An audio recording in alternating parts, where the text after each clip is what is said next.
अलैकुम वरहमतुल्लाहि वबरकातुहू।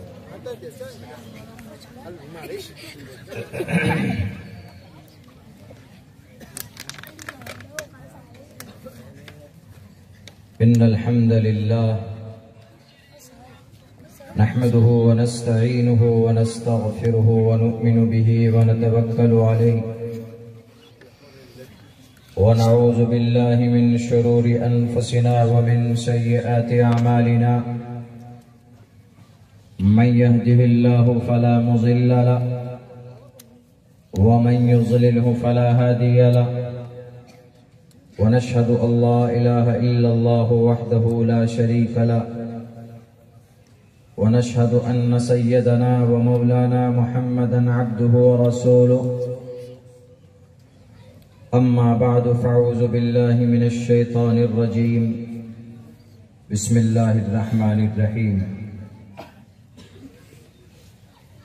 अल-यौम अकमलतु लकुम दीनकुम व अतममतु अलैकुम निअमती व रज़ीतु लकुमुल इस्लाम दीना।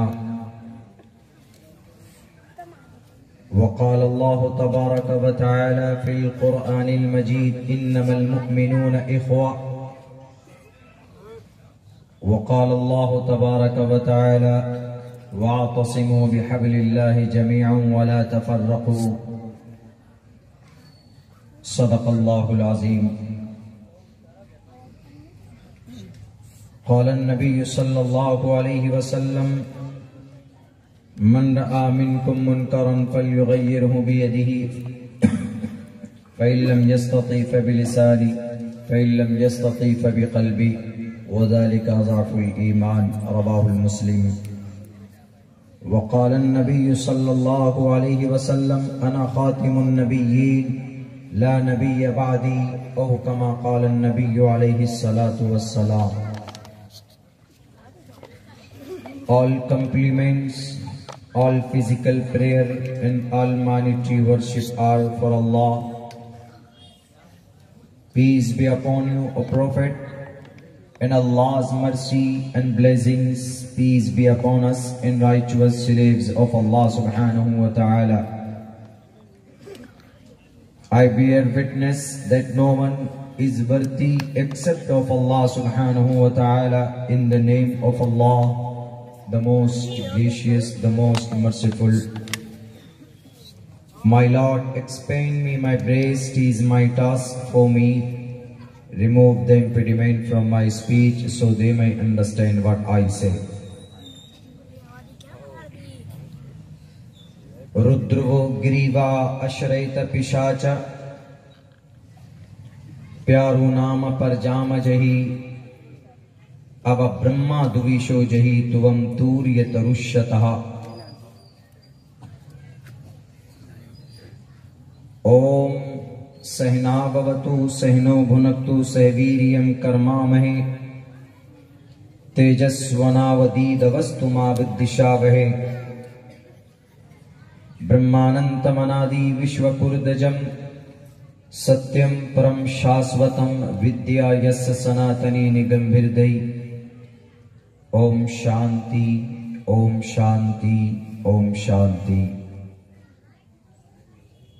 सदर मोहतरम, स्टेज पर मुअज़्ज़ज़ उलमाए किराम, दानिश्वरान कौम व मिल्लत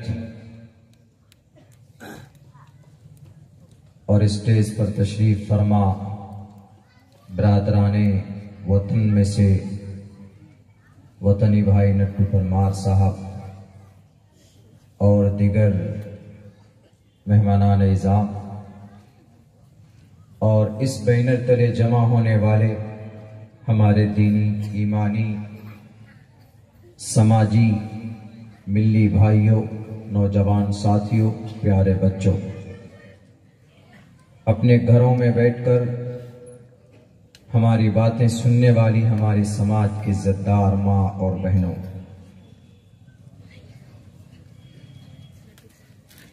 इस शहर में कई बार हाजिरी का मौका मिला।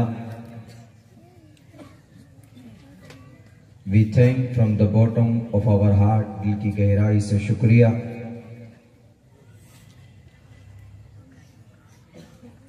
इस वक्त मुझे आप लोगों के सामने अपनी शरीयत और अपने मजहब के ताल्लुक से बात करनी है। मेरी सरगर्मी दूसरी भी है, मगर इस वक्त मेरी हाजिरी आपके शहर में सिर्फ बहैसियत मुकर्रिर की एक आलिम दीन की हैसियत से हुई है। मैं एक तालिब इल्म हूँ, कुरान और शरीयत के ताल्लुक से बात करने की निस्बत पर यहाँ पर हाजिरी हुई है और कोई दूसरा मकसद नहीं। पूरी कोशिश करूंगा अपनी शरीयत के ताल्लुक से वो बातें आप लोगों के सामने आए, पेश की जाएं, जिनका ताल्लुक हम तमाम मुसलमानों से है, जिनका ताल्लुक कलमा पढ़ने वाले मोमिन भाइयों से है। मेरे भाइयों, हम सब जानते हैं, हमारा विश्वास और एतकाद इस बात पर है कि हमारे पास जो शरीयत है, अल्लाह का जो कानून है, उससे बेहतर कोई सिस्टम, कोई दूसरा कोई निजाम, दूसरा कोई कानून मजहबी एतबार से दुनिया के अंदर नहीं है। और हमें इस बात पर गर्व भी है, हम फख्र भी करते हैं इस बात पर कि अल्लाह तबारक व तआला ने हमें मोमिन बनाया, मजहब इस्लाम में पैदा किया और आखिरी नबी सल्लल्लाहु अलैहि वसल्लम के उम्मती होने का शर्फ बख्शा। और दुनिया का सबसे बेहतरीन सर्वश्रेष्ठ मजहब और दुनिया का सबसे महान इंसान सैयदुल अंबिया अशरफुल मखलूकात में सबसे आला बरतर तमाम नबियों के सरदार जनाबे मोहम्मद रसूलुल्लाह सल्लल्लाहु अलैहि वसल्लम का पैरोकार बनाया। इस बात पर हमें गर्व है।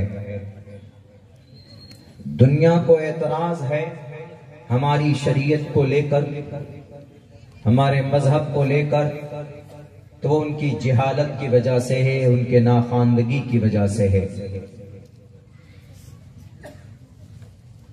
हम दुनिया की बात पर यकीन नहीं कर सकते, इसलिए कि दुनिया झूठ बोलती है, दुनिया धोखा देती है, दुनिया जालिम है। लेकिन हमें उस जात की बात पर यकीन और विश्वास है जिसने इस पूरी दुनिया को, पूरे ब्रह्मांड को बनाया, वो अल्लाह है। और अल्लाह कहता है, अल-यौम अकमलतु लकुम दीनकुम व अतममतु अलैकुम निअमती व रज़ीतु लकुमुल इस्लाम दीना।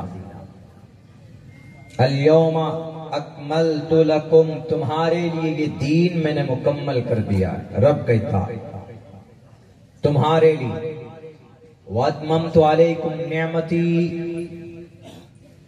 और इस दीन की जो शरीयत, जो कानून है, जो आर्टिकल्स हैं इस कानून की शरीयत के,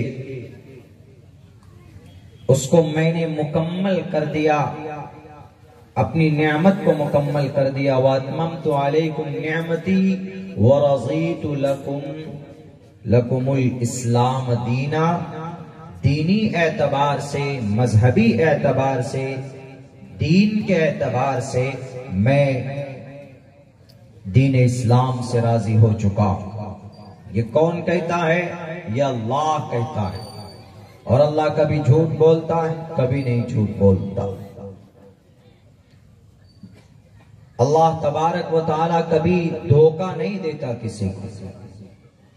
अल्लाह तबारक व तआला किसी के साथ फ्रॉड नहीं करता है। अल्लाह तबारक व तआला किसी के साथ छल कपट से काम नहीं लेता है, बल्कि वो सच्चा है, जिंदा है, शक्तिमान है, ताकतवर है। वो अल्लाह कह रहा है, ये दीन, ये शरीयत मुकम्मल कर दिया, और इस दीन से, इस शरीयत से बेटर कोई दीन और शरीयत नहीं। तो हमें उसकी बात पर यकीन और विश्वास है। दुनिया की बातों पर बरसाती मेंढक की तरह डुगडुगी बजाने वाले, पैसों की गड्डियों पर अपने ईमान का सौदा करने वाले लोगों की बातों पर हमें विश्वास नहीं है। क्यों? उनके एतराज अकली एतबार से इतनी छोटी सोच और अकल, वो हमारी शरीयत को, हमारे कुरान को, हमारी नमाज को, अल्लाह के नबी की जीवनी को वो जानते नहीं है। इसलिए वो कहते हैं कि ये ठीक नहीं है। वो अपने एतबार से इस दीन में कुछ ढूंढना चाहते हैं, उनको नहीं मिलता है तो वो कहते हैं कि देखिए ये दीन मुकम्मल नहीं है, इस दीन में कामयाबी नहीं है, इस शरीयत पर कामयाबी नहीं है। जबकि अल्लाह कहता है मन अता अल्लाह व रसूल फक़द फाज फौजन अज़ीमा। अगर कोई मन अता अल्लाह, जो अल्लाह की इताअत करता है, वह रसूल और उसके रसूल की इताअत करता है, इत्तिबा करता है, शरीयत को मानता है, कुरान को मानता है, तो अल्लाह देखिए एक ग्रामर के एतबार से दो लफ्ज मिलाए, फक़द फाज। फाज, दिस इज पास्ट सेंटेंस। ये जुमला जो है माजी के लिए, फाजा यफूजु फौजन, कामयाब होना। लेकिन जब इसमें यकीन का माना पैदा करना हो तो अरबी में कायदा है, उसके साथ में कद लफ्ज बढ़ा देते हैं।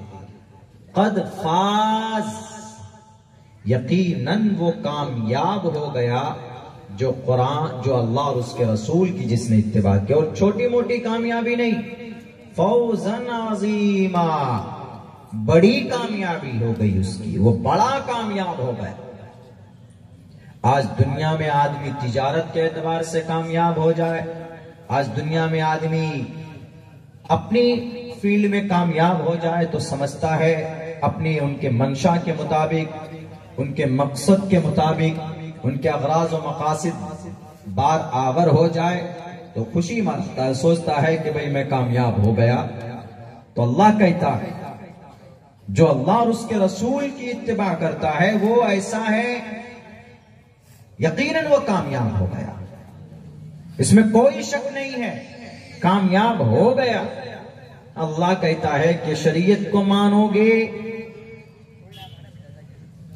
अल्लाह को मानोगे तो कामयाब हो जाओगे।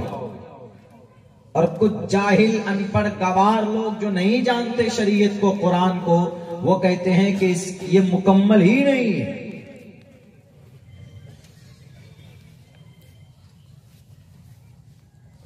तो ये जुल्म और ज्यादती, जिहालत, नाखानदगी की वजह से शरीयत पर और कुरान पर, अल्लाह के नबी अलैहिस्सलातु वस्सलाम के फरमान और उनकी जीवनी पर, उनकी जिंदगी पर,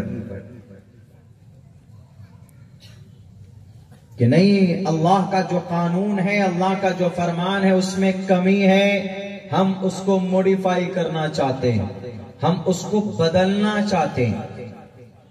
दुनिया वालों, शरीयत के अंदर तब्दीली की कोई जरूरत नहीं है। इस्लाम के अहकामात को बदलने की कोई जरूरत नहीं है। तुम आज मां के पेट से पैदा हुए, 60, 70 साल में इंसान मर जाएगा। वो अल्लाह जो हमेशा से है, जो कभी मरता नहीं, मरेगा नहीं, हुवल अव्वल वल आखिर वल ज़ाहिर वल बातिन, जमीन को पैदा किया, समंदर को पैदा किया, आसमान को पैदा किया, हवा को पैदा किया, सूरज में रोशनी बख्शी, चांद सूरज सितारे सबको पैदा किया। उसकी शरीयत है ये। वक्ती तौर पर अपना उल्लू सीधा करने के लिए कुछ नहीं मिलता। शरीयत में ये गड़बड़ी कर दो। मुसलमानों की जो पर्सनल कानून है, पर्सनल लॉ है, इसके अंदर ये कमी है। और इसमें मिर्च मसाला लगाते हैं कौन? न्यूज वाले सब। पता ही नहीं है उनको कि शरीयत क्या है। लफ्ज़ शरीयत के पूछ लीजिए कि शरीयत, what is the definition of, explanation of शरिया, शरीयत है क्या? तो वो ये कहेंगे शरीयत है, ये शरिया कानून है। लफ्ज़ शरीयत को नहीं जानते और शरीयत के बारे में बातें करते हैं, घंटों डिबेट करते हैं। इस शरीयत को समझने और समझाने के लिए पूछो उलमा से, कितनी मेहनत करते हैं। अपनी जिंदगी के आराम को कुर्बान करके 8 साल 10 साल मदरसों में लगाते हैं। सुकून इत्मीनान उनकी जिंदगी में नहीं होती। आराम और आशाइश की जिंदगी छोड़कर ऐश की जिंदगी को लात मारकर 9 साल 8 साल बैठते हैं।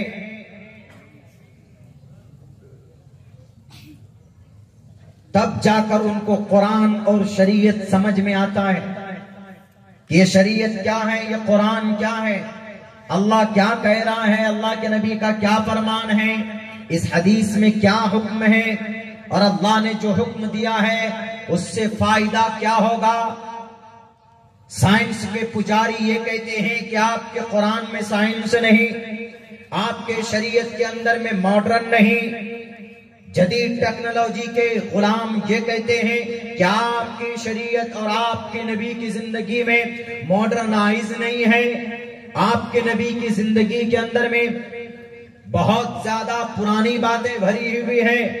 आज के इस मॉडर्न जमाने में अगर हम कामयाब होना चाहें, अगर हम कोई दौरे जदीद में कोई नया ऐसा आविष्कार हो जाए जिसको लॉन्च करना चाहें, तो आपके शरीयत में क्या मकाम है, आपके शरीयत में उसकी क्या गारंटी है।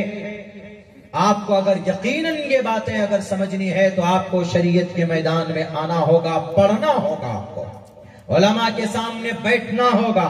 तब आपको पता चलेगा कि शरीयत जो है ये असल में है क्या। इसके अंदर तमाम दुनिया के तमाम मसाइल का हल।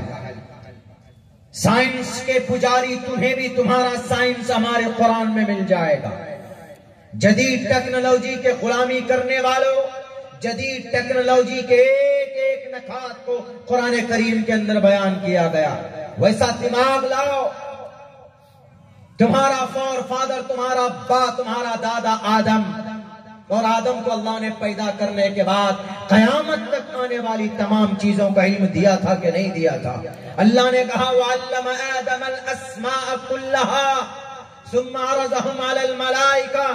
ऐ फरिश्तों, तुम मेरे सामने 24 घंटे इबादत करते हो, जो हुक्म देता हूं तुम मुकम्मल करते हो, तुम 1 सेकंड के लिए हमारी नाफरमानी नहीं करते, लेकिन तुम्हारा मकाम मर्तबा मेरे सामने आदम से बढ़कर नहीं है, इंसान से बढ़कर नहीं है।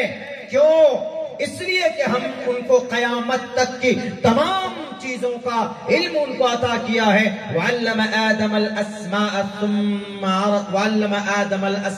कुल्लहा सुम्मा अरज़हुम अलल मलाइका।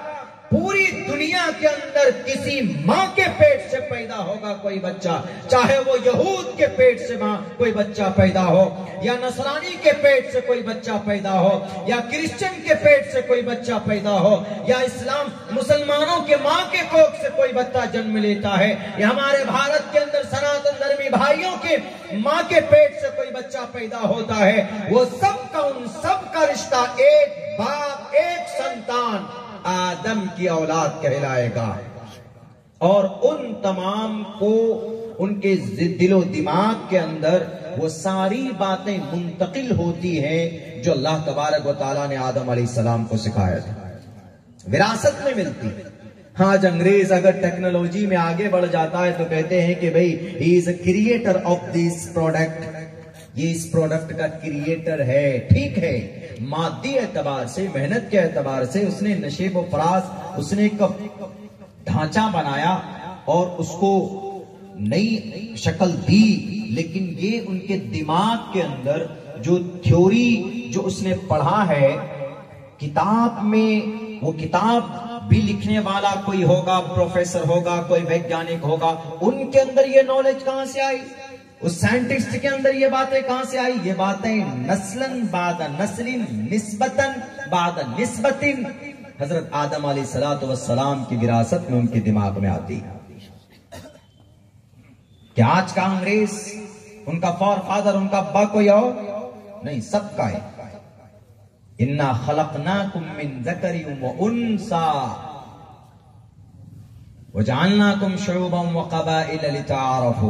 पूरी दुनिया के अंदर जितने भी मर्द औरत है, या अय्युहन्नास इन्ना खलकनाकुम मिन नफ्सिन वाहिदा, एक इंसान से पैदा किया, एक जोड़े से पैदा किए गए हो तुम पूरी दुनिया के इंसान, मुसलमान नहीं, इंसान। अल्लाह तबारक व तआला कहता है, और अपनी छोटी सी दिमाग इस्तेमाल करते हैं, कभी दिमाग लगाते हैं शरीयत पर, कभी लगाते हैं कुरान पर, और जब बात समझ में नहीं आती तो कहते हैं कि कुरान करीम की ये आयत निकालो, इसलिए कि इसके अंदर में तशद्दुद है, जुल्म है। मैंने उन मंत्रों को पढ़ा है, उन श्लोक को पढ़ा है, उसका एक्सप्लेन करूंगा। रुद्रवो गिरीवाश्रयत पिशाच प्यारु नाम पर जाम जही अब ब्रह्मा दुविशो जही तुवम तोर्य तरुषतः सत्यम विभाजानी। मैंने ये मंत्र पढ़ा है, ये कुरान करीम की उन आयतों का समझिए एक्सप्लेनेशन करेंगे ये श्लोक, ये मंत्र जिनके ऊपर लोगों को बहुत तफसील से एतराज है, ये न्यूज की दुनिया में दिखाते हैं। अल्लाह एक तरफ कह रहा है कि भाई ये दीन मुकम्मल, अल-यौम अकमलतु लकुम, कोई कमी नहीं है इस दीन में। आज मैंने मस्तूरात के बयान में कहा था कि एक नया हमारे इस देश के अंदर में कुछ कवानीन बनने जा रहे हैं, नए नए यकसा सिविल कोड जिसको बोलते हैं। आप लोगों ने भी, पूरे भारत के माइनॉरिटीज, मुसलमानों ने, आदिवासी ने, दलित ने, SC ST ने, सब ने मुखालफत की उसकी कि नहीं, यकसा सिविल कोड नहीं आना चाहिए, यानी बराबर कानून नहीं आना चाहिए। इसलिए कि अलग अलग है, सब अलग है, सबकी सोच अलग है, सबकी शरीयत अलग है, सबका धार्मिक विचारधारा अलग है। आप कैसे एक प्लेटफॉर्म पर खड़ा कर सकते हैं? तो उनमें एक एतराज यहां पर भी होता है कि मौलाना आप लोग जुमे में बयान करते हैं, ईदैन में, ईद उल अजहा में, बकरीद में बयान करते हैं, सबसे ज्यादा वर्गलाते हैं मुसलमान अवाम को, आप ही उलमाए किराम, और कहते हैं कि ये गलत हो रहा है, यकसा सिविल कोड गलत है, सबसे ज्यादा इसकी मुखालफत मुसलमान करते हैं। क्यों सबसे ज्यादा मुसलमानों ने इसकी मुखालफत की? जो नोटिफिकेशन जारी किया गया लॉ कमीशन के जरिए से, उस नोटिफिकेशन में हम लोगों ने अपनी अपनी राय पेश की कि भाई ये होना चाहिए या नहीं होना चाहिए। बहरकैफ वो तो अलग है मैटर, वो तो बंद हो गया है, लेकिन हम लोगों ने क्यों मुखालफत की? वाय पता होना चाहिए ना हमें कि हमने क्यों मुखालफत की। हमने इसलिए मुखालफत की कि हमारे भारत के अंदर 350 पर्सनल लॉ है, पर्सनल कानून है। हिंदू का, हिंदू, क्रिश्चियन, जैन, बौद्ध, कन्फ्यूशनिज्म, आशूरियू, शंटू, आर्या, अलग अलग है सब तकरीबन मिलाकर, छोटे बड़े सबको देखेंगे तो 350 पर्सनल कानून है, मजहबी कानून है। तो ये जो यकसा सिविल कोड जो आया लाने, जो ड्राफ्ट तैयार तो नहीं हुआ था लेकिन वो दूसरे स्टेट में हुआ, उसके ड्राफ्ट को देखकर अंदाजा लगा कि भाई ये यकसा सिविल कोड के अंदर जो बातें लिखी गई है उनमें से ज्यादा बातों का ताल्लुक मुस्लिम पर्सनल लॉ से है, मुसलमानों की शरीयत से है। हमारी शरीयत से थी, इसलिए हमने मुखालफत की, हमने उसका विरोध किया, हमने अपनी ना इत्तेफाकी जाहिर की, हमने कहा कि भाई हम एग्री नहीं है इससे। क्या क्या था उसमें? एक ये था, पहली बात, अगर ये बिल आ जाता पास होकर इम्प्लीमेंट हो जाता तो उसमें यह था कि मर्द और औरत के बीच में लड़कियां हैं, जो लड़कियां, उनकी शादी 21 साल की उम्र से पहले नहीं कर सकते। 21 साल की उम्र से पहले, इसलिए कि 21 साल तक ग्रेजुएशन कंप्लीट कर लेंगे, अपनी पढ़ाई वढ़ाई मुकम्मल करके तब करेंगे, कोई दिक्कत नहीं। यकसा सिविल कोर्ट में पहला कानून शायद यही था सबके लिए, हिंदू हो कि मुस्लिम हो, जैन हो, क्रिश्चियन हो, सबकी लड़कियां 21 साल की उम्र होती ही होने के बाद ही उसकी शादी कराई जा सकती, उससे पहले नहीं। कोई बात नहीं, इस्लाम इसकी मखालफत नहीं करता है। इस्लाम में शादी कब जरूरी है? इस्लाम में शादी कभी जरूरी भी होती है, निकाह कभी वाजिब भी है, कभी सुन्नत भी है, और कभी निकाह करना हराम भी। अगर कोई जवान, पैसा है, सब कुछ है, उसको खतरा है कि वो जिना में मुब्तला हो सकता है, तो ऐसी सूरत में उसके लिए जरूरी है कि वो निकाह करे, जायज रास्ता इख्तियार करे, अपनी बीवी के साथ अपनी ख्वाहिशात पूरी करे, जरूरी है उसके लिए निकाह। आपको अपने ऊपर कॉन्फिडेंट है कि भाई मैं गलत रास्ते पर नहीं जाऊंगा, लेकिन आजकल तो ऐसा होता नहीं। हमारा 12 साल का बच्चा, छोटे छोटे बच्चे हाथ में मोबाइल आए तो बालिग बन जाते हैं बहुत जल्दी, 10 साल की उम्र में, 12 साल की उम्र में एकदम बालिग। तो इस्लाम में यह कहा गया कि अगर उनको अपने ऊपर भरोसा है, एतमाद है, वह गलत रास्ता कभी इख्तियार नहीं कर सकता, वो जिना की तरफ नहीं जाएगा, अपने आप पर कंट्रोल है, अपने नफ्स पर कंट्रोल है, ख्वाहिश नफ्स के मुताबिक जिंदगी नहीं गुजारेगा, समाज की किसी बेटी की इज्जत को नहीं लूटेगा, समाज की किसी बेटी को पहला फुसला कर उनकी इज्जत व आबरू का सौदा नहीं करेगा, तो इस्लाम ये कहता है कि उसके ऊपर जरूरी नहीं है, ना करे वो। लेकिन एक सिस्टम है नस्ल को बढ़ाने के लिए जायज रिश्ता, इस्लाम में कहा गया कि भाई निकाह कर कर अपनी ईमान को मुकम्मल करो, निकाह करने के बाद एक खुशहाल जिंदगी गुजारो। लेकिन दुनिया कहती है कि नहीं, what is need to tie knot, what is need to get married, क्या जरूरत है शादी की, लिव इन में रहेंगे ना, रहो लिव इन में, 1 साल के बाद जो लात मार दिया जाता है उसका क्या इलाज होगा, 6 महीने के बाद में जो मर्डर कर कर और उनकी समाज की बेटी की उनकी जिस्म के टुकड़े करके कुकर प्रेशर के अंदर में उबाला जाता, उसका क्या इलाज होगा, इसका भी इलाज बताओ। इसीलिए इस्लाम कहता है कि कोई लिव इन नहीं, कोई डेट नहीं, जिना को डेट का नाम दिया गया और शराब को ड्रिंक का नाम दिया गया और सूद को इंटरेस्ट का नाम दिया गया और जनाब अपनी मफाद परस्ती को सियासत का नाम दिया गया। इस्लाम कहता है कि कोई जगह नहीं है डेटिंग और चैटिंग, ये डेटिंग है, एक दिन चैटिंग है और एक दिन कटिंग भी हो जाता है, उसके जिस्म के टुकड़े कर देते हैं। हुआ कि नहीं हुआ? दिल्ली, मुंबई, भारत के सैकड़ों शहरों के अंदर में प्रमाण मौजूद है, जो सोशल मीडिया में आया, न्यूज के जरिए से पता चला, वरना बहुत सारी समाज की बच्चियां ऐसी है झूठे दावे करके जनाब उनको सपना दिखाकर कि मैं तुम्हारे लिए आसमान पर चढ़कर चांद सूरज तोड़ कर लाऊंगा, कभी माँ बाप के लिए वो किसी रेस्टोरेंट से खाना लाकर नहीं दे पाया कमबख्त, लेकिन अपनी ख्वाहिश मुकम्मल करने के लिए नाजायज संबंध बनाते हैं, हर वक्त जनाब फोन पर लगे रहेंगे अपनी ख्वाहिश पूरी करने के लिए। इस्लाम के अंदर इजाजत नहीं है। इसीलिए जो लोग कहते हैं कि निकाह नहीं, लिव इन में रहो, हमारी बेटी लिव इन में रहती है और बच्चियां आजकल बड़े फख्र से हमारा फला के साथ लिव इन चल रहा है, हम डेट कर रहे हैं। डेट कर रहे हैं का मतलब हम जिना कर रहे हैं। इज्जतदार लफ्ज लाया गया, इज्जतदार लफ्ज। एक बड़े गुनाह को छुपाने के लिए। कोई भी हो, इजाजत नहीं है। इस्लाम कहता है कि अगर तुमको बुराई रोकनी है, अगर तुमको बुराई के दरवाजे को बंद करना है, तो वो तरीका इख्तियार करो जो मोहम्मद रसूलुल्लाह सल्लल्लाहु अलैहि वसल्लम ने बताया।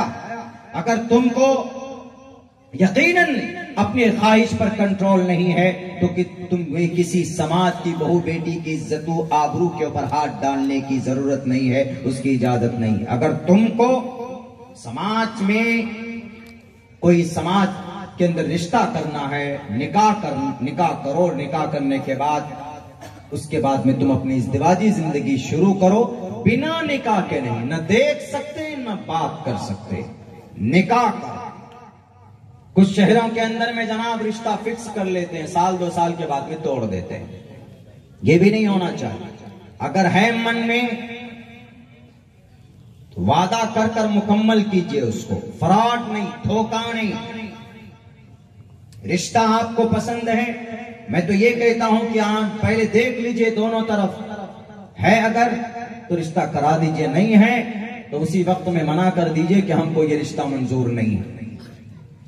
तो ये निकाह एक खूबसूरत, एक पाक जिंदगी, एक नस्ल, पाक नस्ल को आबाद करने का, नस्ल को आगे बढ़ाने का खूबसूरत तरीका है जो अल्लाह के नबी अलैहिस्सलातु वस्सलाम ने कर कर अमली एतबार पर पूरी दुनिया को बताया।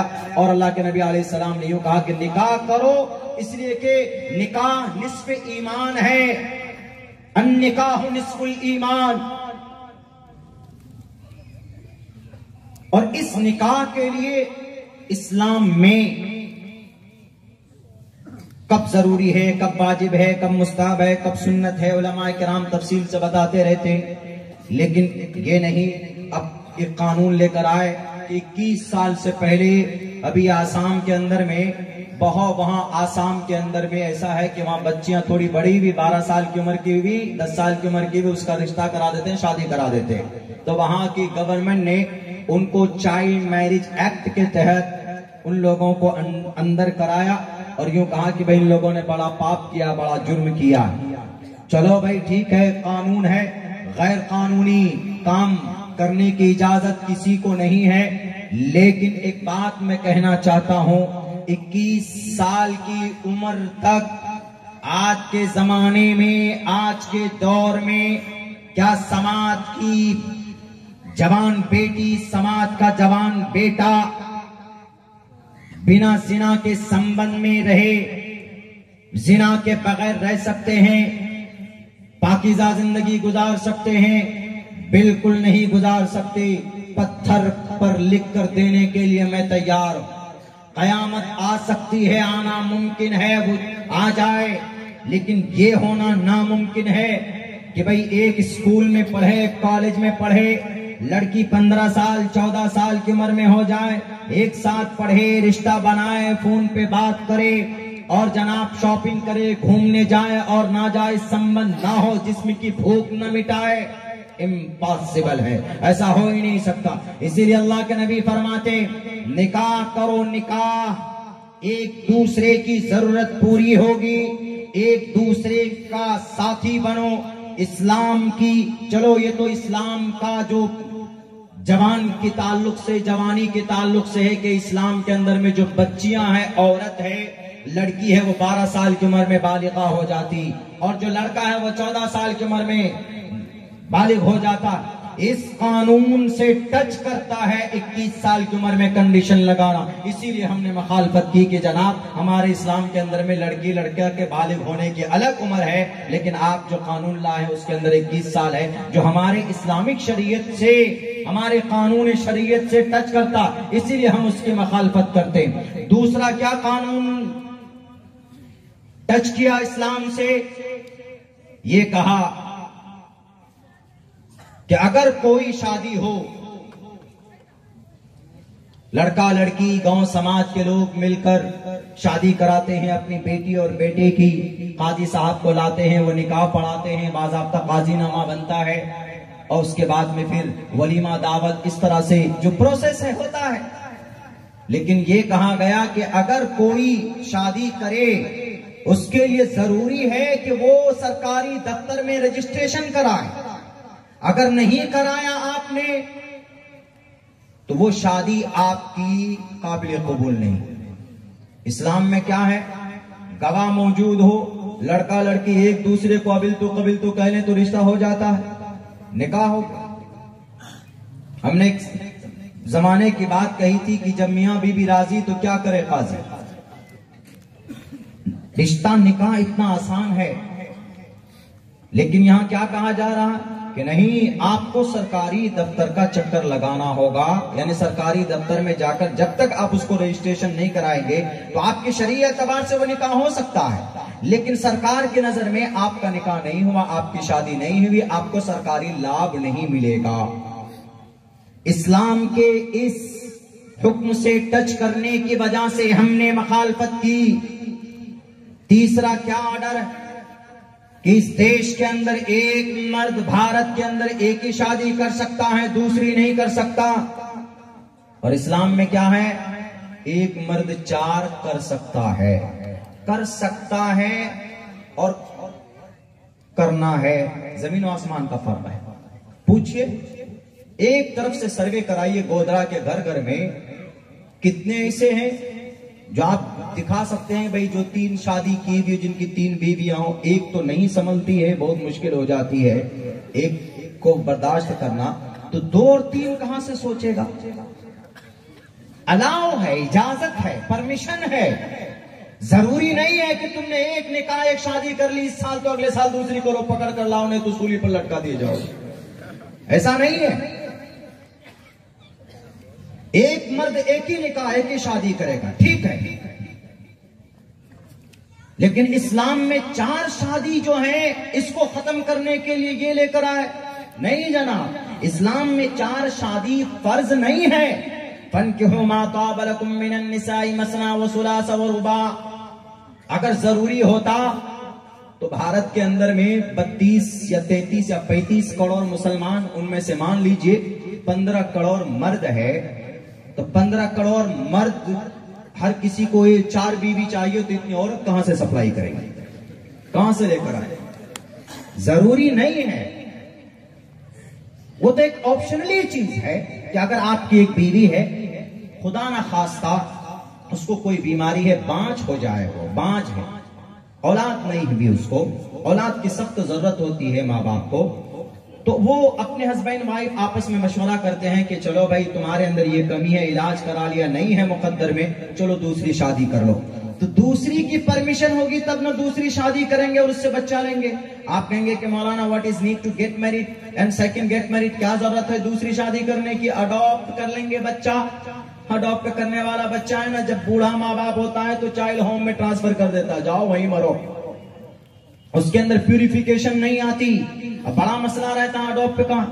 तो इस्लाम के अंदर अगर बीवी बीमार हो जाए, पहली बीवी, उसको बड़ा कोई मुहलिक मर्ज हो जाए या बांझ हो जाए या पहली बीवी का इंतकाल हो जाए, तो इस्लाम ने दूसरा रास्ता अपनाया हुआ है, कहता है कि तुम घबराओ मत, तुम दूसरा निकाह भी कर सकते हो, तुम दूसरी शादी भी कर सकते हो।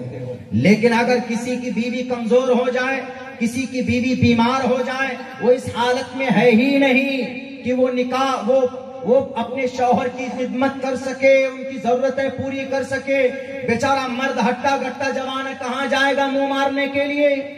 आपकी तरह नहीं कि आप गद्दी में बैठे हैं 42 साल से छोड़ करके, तो जनाब और ये लोग भी ऐसे ही कर लेंगे। हमारे इस्लाम में जायज नहीं है मुंह मारना, किसी और औरत के साथ में बिना निकाह के संबंध बनाना। इसलिए अल्लाह के नबी अलैहिस्सलाम ने, बल्कि अल्लाह ने कहा फन्किहू मा ताब लकुम मिनन निसा मसना, 2 भी कर सकते हो। अगर तुम्हारी पहली बीवी बीमार है, वो तुम्हारी जरूरत पूरी नहीं कर सकती है, तुम्हारी खिदमत नहीं कर सकती है, तुम्हारे घर को नहीं संभाल सकती है, तो ये सिर्फ इस्लाम के अंदर ये अच्छाई है। इस्लाम कहता है कि तुम दूसरा निकाह कर सकते हो, ऐसा नहीं कि तुम दूसरा निकाह करो, तीसरा भी करो, चौथा भी करो तभी तुम्हारा ईमान मुकम्मल होगा, ऐसा नहीं है। मेरे ख्याल से उंगली में अगर गिन करके देखेंगे तो पूरे भारत के अंदर शायद 5% आदमी ही, आपको 5% भी मिलना मुश्किल है जिसकी 4 शादी भी हो ही नहीं सकती। 3 तक तो होती है, 3 तक भाई, पहली का इंतकाल हो गया, दूसरी का इंतकाल हो गया, तीसरी कर ली, या पहली भी है दूसरी भी है, 3 बमुश्किल मिलती है। आपको 10% आदमी ऐसे मिल सकते हैं, 10 या 15-20% तक कि भाई जिसका 2 निकाह, जिसकी 2 शादी हुई। लेकिन अब ये कानून ला रहे हैं इसका, ये तो ये सुन लीजिए कि इस्लाम में 4 शादी जरूरी नहीं है। इस्लाम में 4 शादी की परमिशन जरूर है, लेकिन 4 शादी करना फर्ज नहीं है। अगर एक बीवी की जरूरत ही आपने पूरी नहीं की और आपने दूसरा निकाह कर लिया तो आप गुनाह करने जा रहे हैं। अल्लाह के नबी अलैहिस्सलाम ने कहा कि पहले अपनी पहली बीवी का हुकूक अदा करो, कोई कमी न करो, उनकी जरूरियात पूरी करो, उनके खर्चात को बर्दाश्त करो, उनका नाम नफका पेश करो। लेकिन नहीं, ये कहते हैं कि बस एक मर्द एक ही निकाह करेगा, कोई बात नहीं कराइए। बहुत सारे नेताजी ऐसे हैं हमारे भारत के अंदर, अभी जीवित है, जिनकी 2-2 बीवियां, पहले उनका तलाक कराइए, और जिनका नहीं हुआ है उनका निकाह कराइए पहले नंबर पर, चाहे वो कोई भी हो, चाहे वो किसी भी लाल बुजक्कर हो कि हरे बुजक्कर हो, कोई भी, सबका कराइए। एक निकाह, एक शादी कंपलसरी है, तो जिन्होंने नहीं किया उनका कराइए। और बहुत सारे ऐसे नेता हैं जो चले गए जिनका एक भी नहीं हुआ है, और जिनका हुआ है तो उनको कहिए कि वो भी अपनी बीवी के साथ रहें, अपने घर के अंदर में एक ही करना है, एक ही निकाह अगर करना है, एक ही बीवी रखनी, बैरक है। तो इस्लाम के बहुत सारे कवानीन से पर्सनल लॉ टच करता है। इस वजह से कहा गया कि भाई ये हम इनकी मखालफत करते हैं, हम इनकी हिमायत में नहीं है, चूंकि ये पर्सनल लॉ के खिलाफ है, इसीलिए हमने उनकी मखालफत की कि हम नहीं इसकी हिमायत करते हैं, ये ना लाया जाए। इसलिए कि हमारे इस्लाम के अंदर एक और चीज कि भाई ये कानून आ जाने के बाद में मर्द का भी हिस्सा बराबर, औरत का भी हिस्सा बराबर। अल्लाह का डायरेक्ट फरमान है कुरान करीम के अंदर। अल्लाह कहता है कि अगर तुम्हारे घर में बीवी बेटी है, उसका आधा हिस्सा होगा, बेटा है तो 1 हिस्सा होगा। एतराज करने वाले एतराज करते और वो कहते हैं कि मौलाना देखिए आपके कुरान के अंदर नुक्स है कि नहीं है, देखिए मौलाना आपकी शरीयत के अंदर कमी है कि नहीं है। कौन से अल्लाह की बात करते हो? वो अल्लाह जो औरत को औरत समझकर आधा देता है और मर्द को मर्द समझकर पूरा हिस्सा देता।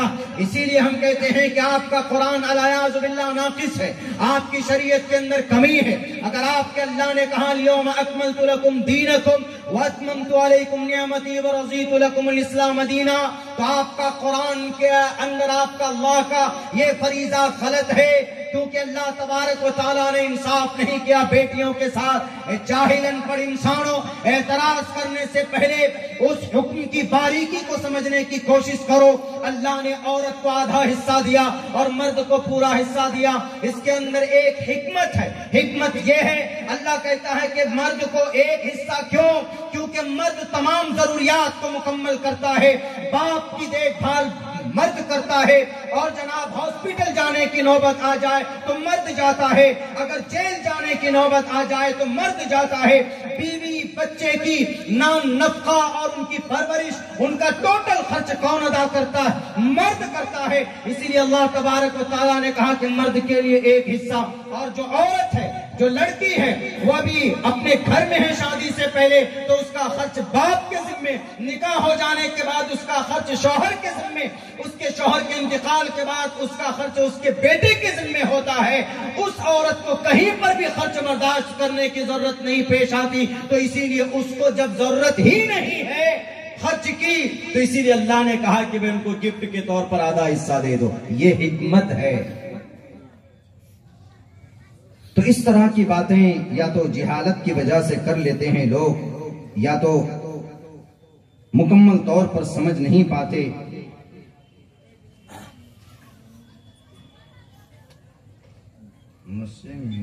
अरे अच्छा, ठीक, वही बात तो चल रही है। यही लोग तो अपनी ड्यूटी भूल गए हैं, मीडिया वाले, जिसकी वजह से ये गड़बड़ी पैदा हुई, इनकी वजह से मीडिया वाले ईमानदार हो जाते तो मासूम इंसानों को ट्रेन में नाम पूछ कर नहीं मारा जाता कि व्हाट इज योर नेम, तुम्हारा नाम कफील है, लो गोलियों से मार दिया। क्यों? मीडिया में ये बताया जा रहा है। देखिए, वही हमारे इस देश के चौथे स्तंभ हैं, वही उन्हीं को मैं शुरू से उन्हीं को इशारों में ले रहा हूं। वही सबसे ज्यादा, हमसे ज्यादा बेचैन वो रहते हैं। कोई खबर आई इस्लाम के ताल्लुक से, शरीयत के ताल्लुक से, ये देखिए शरीयत के अंदर में कितनी नफरत है, शरीयत के अंदर में, इस्लाम के अंदर में कितनी ज्यादा सख्ती है। अरे इस्लाम को पहले पढ़ो, हमारे नबी को पढ़ो। हमारे नबी ने नफरत करना नहीं सिखाया, मोहब्बत सिखाया। आज जिस स्टेज पर हम बैठे हैं, इस स्टेज का पूरा खर्च आपको बताएं, पूरा खर्च नट्टू भाई परमार ने दिया। बताइए, जो यहां बैठे हुए कलमा गो भाई तो है ही नहीं, इनका मजहब अलग, इनका कॉन्सेप्ट अलग, सब कुछ अलग है।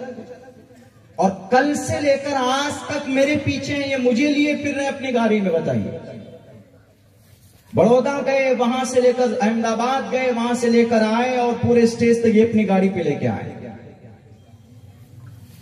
अगर मैं कट्टर होता, इस्लाम परमिशन नहीं देता, मैं कहता लाहौल बिला को दूर रखो, उनको नापाक है। जैसे कॉन्सेप्ट बनाया गया इस देश में कि मैं बड़े ऊंची जाति का, बड़ा हमारा यस, ऊंचे बड़े खानदान के हैं। ऐसा नहीं है। इंसानों से मोहब्बत करना सिखाया मोहम्मद रसूलुल्लाह सल्लल्लाहु अलैहि वसल्लम ने। हम इतना जानते हैं कि वह इंसान अच्छे इंसान हैं। इंसानियत का रिश्ता है। हम जिस बाप से, जिस मां के कोख से हम पैदा हुए, जो हमारा फादर आदम है, वही बाप वही मां के कोख से ये भी पैदा हुए, इनकी नस्ल भी पैदा हुई।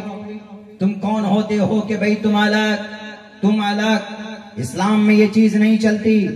अल्लाह के नबी अलैहिस्सलातु वस्सलाम ने गुलाम को, बदसूरत गुलाम को सीने से लगाकर सारा भेदभाव मिटा दिया था। आप अलैहिस्सलातु वस्सलाम ने गुलाम को अपना मुंह बोला बेटा बनाकर ज़ैद बिन हारिसा की तारीख पढ़ लो। इस्लाम पर एतराज करने वालों, शरीयत पर उंगली करने वालों, पढ़ो उठाकर, तब तुम्हें पता चलेगा कि इस्लाम के अंदर अल्लाह के नबी अलैहिस्सलातु वस्सलाम के कैसे कैसे पैगामात अफ़आल मौजूद हैं। कोई भेदभाव नहीं है, इस्लाम भेदभाव नहीं करता। कल से ये हमारे साथ बैठकर खा रहे हैं। ऐसा नहीं कि नट्टू भाई आए तो उनको वहीं दे दो, गाड़ी में खाना, वहीं पानी दे दो। नहीं, हमारे साथ बैठते हैं, हमारे साथ पानी पीते हैं, हमारे साथ खाते हैं। इंसान है, उनका अमल अच्छा होगा तो वो स्वर्ग जाएंगे, हमारा अमल अच्छा होगा तो हम कहेंगे कि नट्टू भाई वी वॉन्ट द मैच, हम जीत गए, we will go enter the paradise. आप हार गए, हम जीत गए, वो अलग बात है, मरने के बाद का मसला है। इनका अकीदा इनके साथ, इनका अमल इनके साथ। हम इतनी बात कह सकते हैं लोगों को कि हमारा मजहब अच्छा है, इसके अंदर किसी को परेशान नहीं किया जाता, इसके अंदर किसी की रुसवाई नहीं होती। क्या इस्लाम के अंदर अगर कोई जोलाहा, अगर कोई अंसारी, मानिए अगर कोई निचले खानदान का है, नीचे बिरादरी का है, जोलाहा, उत्तर प्रदेश में ये लफ्ज बोला जाता है, अरे ये तो जोला है, ये तो तेली है। इस्लाम में अब क्या इसका ये मतलब है कि सैयद उससे हाथ ना मिलाए, कुरैशी उससे हाथ ना मिलाए? कहीं पर भी नहीं है ऐसा। अल्लाह के नबी अल्लाह का फरमान है साफ साफ लफ्जों में, दुनिया वालों सुनो, अल्लाह ने कुरान में कहा है कि तुमको एक माँ बाप से पैदा किया, अलग अलग फिरकों में, जमातों में बनाया, वजअलनाकुम शुअबन व क़बाइल लिताअरफू, ताकि तुम पहचान सको कि किस कबीले का है, किस बिरादरी का है। लेकिन सुन लो, अल्लाह की नजर में, रब के, ईश्वर के नजर में वही इंसान महबूब होगा जिसका अमल अच्छा होगा, जिसका अमल बेहतर होगा। ऊंचे घराने में पैदा होने से कोई ईश्वर को फर्क नहीं पड़ता है। इन्न अकरमकुम इंदल्लाहि अत्काकुम, अल्लाह के नजर में तुम ज्यादा महबूब जभी हो सकते हो जब तुम्हारा काम अच्छा होगा। अगर उस तेली और उस जोलाहे का काम अच्छा है सैयद से, तो जोलाहा पहले जन्नत जाएगा। बिलाल हबशी का अमल अच्छा है तो हजरत बिलाल हबशी का अमल इतना अच्छा है कि अल्लाह के नबी अलैहिस्सलातु वस्सलाम ने कहा कि बिलाल जरा बताओ कौन सा अमल है तुम दुनिया में चलते हो, तेरी जन्नत में चलने की आहट सुनाई देती है। ऊंचे खानदान का ताबू लहब अल्लाह के नबी का चचा था, लेकिन उनकी हलाकत की बात अल्लाह ने जमीन पर कही है। और अल्लाह ने कहा कि अबू लहब तब्बत यदा अबी लहब व तब्ब मा अगना अन्हु मालुहु व मा कसब सयस्ला नारन ज़ात लहब व इम्राअतुहु हम्मालतुल हतब फी जीदिहा हब्लुम मिन मसद। आप तो ऊंचे खानदान के थे, आप तो बनु हाशिम में कबीले कुरैश में थे, सरदारों में गिने जाते थे। बिलाल हबशी का तज़किरा नहीं होना था, लेकिन नहीं, मुअज्जिन रसूल बने तो कौन? बिलाल हबशी बने। आपका मुंह बोला बेटा बना तो कौन? एक गुलाम ज़ैद बिन हारिसा बना। पता चला कि अल्लाह की नजर में मकाम और मर्तबा उसी का है जिसका अमल अच्छा है, जिसका काम अच्छा है, जिसका फ़ैल अच्छा है। कुर्सी इख्तिदार पर बैठने से कोई ईश्वर का प्रिय मित्र नहीं बनता।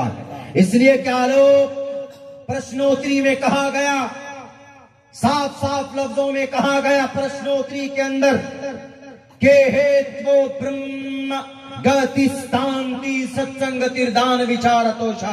तुम्हारी जुबान पर अगर ईश्वर का नाम है और तुम्हारी जिंदगी में अगर ईश्वर का फरमान है, अगर तुम्हारी जिंदगी समाज के अंदर तुम्हारा काम लोगों के लिए अच्छा है, तो तुम ईश्वर के करीब बन जाते हो। लेकिन अगर तुम डाकू हो, जल्लाद हो, अपने नामों का पावर का गलत इस्तेमाल करते हो, अपनी ताकत का नाजायज इस्तेमाल करते हो, नामासूम निहत्तों के ऊपर बम बरसाते हो, गोले बरसाते हो, इसलिए कि सुपर पावर ताकत तुम्हारे पीछे खड़ी है, तो याद रखो दुनिया के अंदर तुम कामयाब हो सकते हो, लेकिन मरने के बाद तुम्हें जहन्नम की आग में तपाया जाएगा। मासूम की, मजलूम की बद्दुआ कभी रद्द नहीं होती।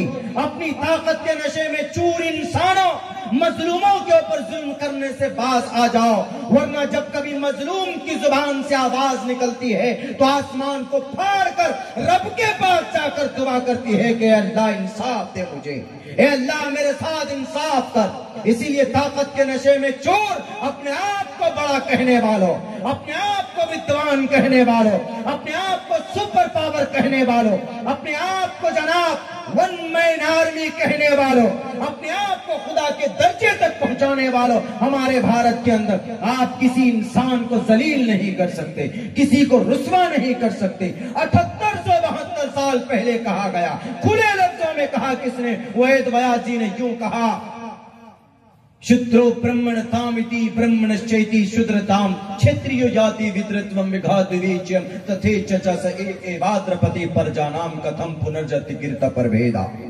बहुत लंबा श्लोक है, मंत्र है, संस्कृत में है। इसका मतलब है, वही मतलब है जो कुरान करीम की आयत का है, इन्न अक्रमकुम इंदल्लाहि अत्काकुम वजअलनाकुम शुअबन व क़बाइल लितआरफू। सेम यही मतलब है। कोई सरोकार अल्लाह को नहीं है कि भाई तुम गरीब हो कि तुम मालदार, तुम करोड़पति हो कि तुम 100पति हो, तुम अरबपति हो कि तुम खरबपति हो कि लखपति हो। अल्लाह तबारक व तआला को कोई इससे लेना देना नहीं। अल्लाह को तो आपके अमल से लेना देना है कि आप करोड़पति हैं तो पैसा आया कहां से, आप लखपति हैं तो पैसा आया कहां से, आप इतने बड़े महान हैं तो कहां से पैसा आया। ये अगर गरीब है तो इसका ये मतलब नहीं, ये जोलाहा है तो इसका ये मतलब नहीं है कि भाई ये नफरत के काबिल, ऐसा नहीं है। अक्सर अल्लाह के नबी मोहम्मद रसूलुल्लाह जो कमजोर तबका होता था, सहाबी जो थे, अगर वो दावत करते थे तो फौरन कबूल करते, उनके घर पे भी जाते। क्यों? ताकि वो ये ना समझे कि अरे मैं कमजोर हूं, मैं गरीब हूं तो अल्लाह के नबी नहीं आए। ऐसा नहीं, ये मोहब्बत करना सिखाया, ये तरीका। इसीलिए मैं तबांगे दुहल कहता हूं, आपके गुजरात में नहीं, अल्हम्दुलिल्लाह भारत के अक्सर हिस्सों में जाना होता है। मैं दो टोक लफ्जों में, खुले लफ्जों में कहता हूं कि Islam is the best religion to the world, to the entire world. दुनिया के अंदर सबसे बेहतरीन सिस्टम और कानून है तो इस्लाम। लेकिन इसको बदलने की कोशिश की गई, बदलने की, समझते हैं नहीं और फौरन कहते इसको बदलो। कानून वानून बदलने की क्या जरूरत है? बदलना है तो सिस्टम बदलो ना, गोधरा की सड़कें बदलो ना, अहमदाबाद के ट्रैफिक बदलो, सबसे बेकार ट्रैफिक मेरा जहां तक अंदाजा है, मैंने अहमदाबाद का देखा है। मैं कल से दिल में कह रहा हूं, क्या रे यार, गुजरात मॉडल इसी को बोलते हैं। कोई उधर से बाइक लेके घुस रहा है तो टेम्पो वाला के उधर से घुसेड़ दे रहा है।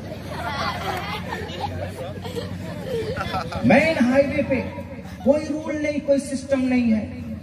ये सिस्टम बदलिए। ट्रेनें वंदे भारत, अभी 13 तारीख को मैं दिल्ली से बैठा, मैंने सोचा कि सोने के लिए बहुत अच्छा मौका है, वंदे भारत पर बैठकर बनारस पहुंचूंगा, वाराणसी। 14 को मेरा आजमगढ़ का प्रोग्राम था, उत्तर प्रदेश का। आया मैं नई दिल्ली में, जैसे बैठा तो मैं ऐसे जोर लगा रहा हूं, इसको उठा करके ऐसे जोर लगा रहा हूं कि सीट पीछे होगी, फोल्ड करेंगे पूरी रात की जगह में तो अच्छी नींद आएगी। पैसे तो काफी ले लिए, 2000 से भी ऊपर। वंदे भारत, भारत की टॉप मोस्ट, इस वक्त सारे फोकस वंदे भारत पे। टाइम टू टाइम चलती है, पता चले कि पहुंची तो 1.5 घंटे लेट। 1.5 घंटे लेट पहुंचने की वजह से मेरे बहुत बुरा हाल हो गया मेरा। 7-8 घंटे तक बैठे रहे और वो कुर्सी पीछे फोल्ड नहीं हो रही थी, पीछे नहीं जा रही थी। हमने टीटी को पूछा कि सर, पहली बात तो उसका चार्जर बहुत खतरनाक जगह पे है, सीट के नीचे, यहाँ कुछ अगर टच हो गया ठंडा गर्म में तो बस बरस्ट हो जाएगा, तो सारा ही मैटर खत्म हो जाएगा आदमी का। नीचे एकदम बिल्कुल ऐसे झुक करके लगाइए, चार्जर वहां है, बरक है, वो एक डिजाइन। उसके बाद हमने पूछा टीटी से कि भैया ये पीछे कैसे होगा? बोला ये पीछे इसकी सीट नहीं होगी, आप सीसी में बैठे हैं। हमने कहा 2000 रुपए से भी ज्यादा दिया तो आराम भी नहीं, ऐसे एकदम बिल्कुल अकड़ कर बैठे रहो। हमने कहा चलिए सर ठीक है, लेकिन टाइम से तो पहुंचे। बोला एकदम बिल्कुल राइट टाइम चले। तो दिल्ली से खुली कानपुर डायरेक्ट। हमने कहा वाह, है कुछ। पता चला कि कानपुर के बाद 1.5 घंटा एक जगह पर रुक गई। मैंने सोचा शायद ये ट्रेन रास्ता भूल गई, ज्यादा 1.5 घंटा लेट पहुंचा। कहीं किसी भैंसिया से टकरा जा रही है वो ट्रेन, कहीं किसी से टकरा जा रही है वो ट्रेन। तो बैरक है, तो इसलिए सिस्टम बदले। कोविड के जमाने में हमारा एक दोस्त बैठा, कहां से, कर्नाटका से, उसको आना था पटना, पहुंच गया खड़गपुर। ये सिस्टम बदले। अभी पिछले महीने उड़ीसा आना था हमको, टिकट बनाया हम, बनाने के बाद टिकट में देखा कोरामंडल एक्सप्रेस। हमने कहा टिकट कैंसिल करो, ये ट्रेन अभी भिड़ गई थी, जाके चढ़ गई थी मालगाड़ी पे, जिसमें 350 आदमी मरे थे, बहुत सारे। मैंने कहा ये सिस्टम बदलो, ट्रेन टाइम टू टाइम चलना चाहिए। जो भी सिस्टम है जहां का, उस पर काम होना चाहिए ना। नहीं ये कानून बदल दो जी, वो कानून बदल दो जी, ये जगह का नाम बदल दो, वो जगह का नाम बदल दो, ऐसा नहीं है।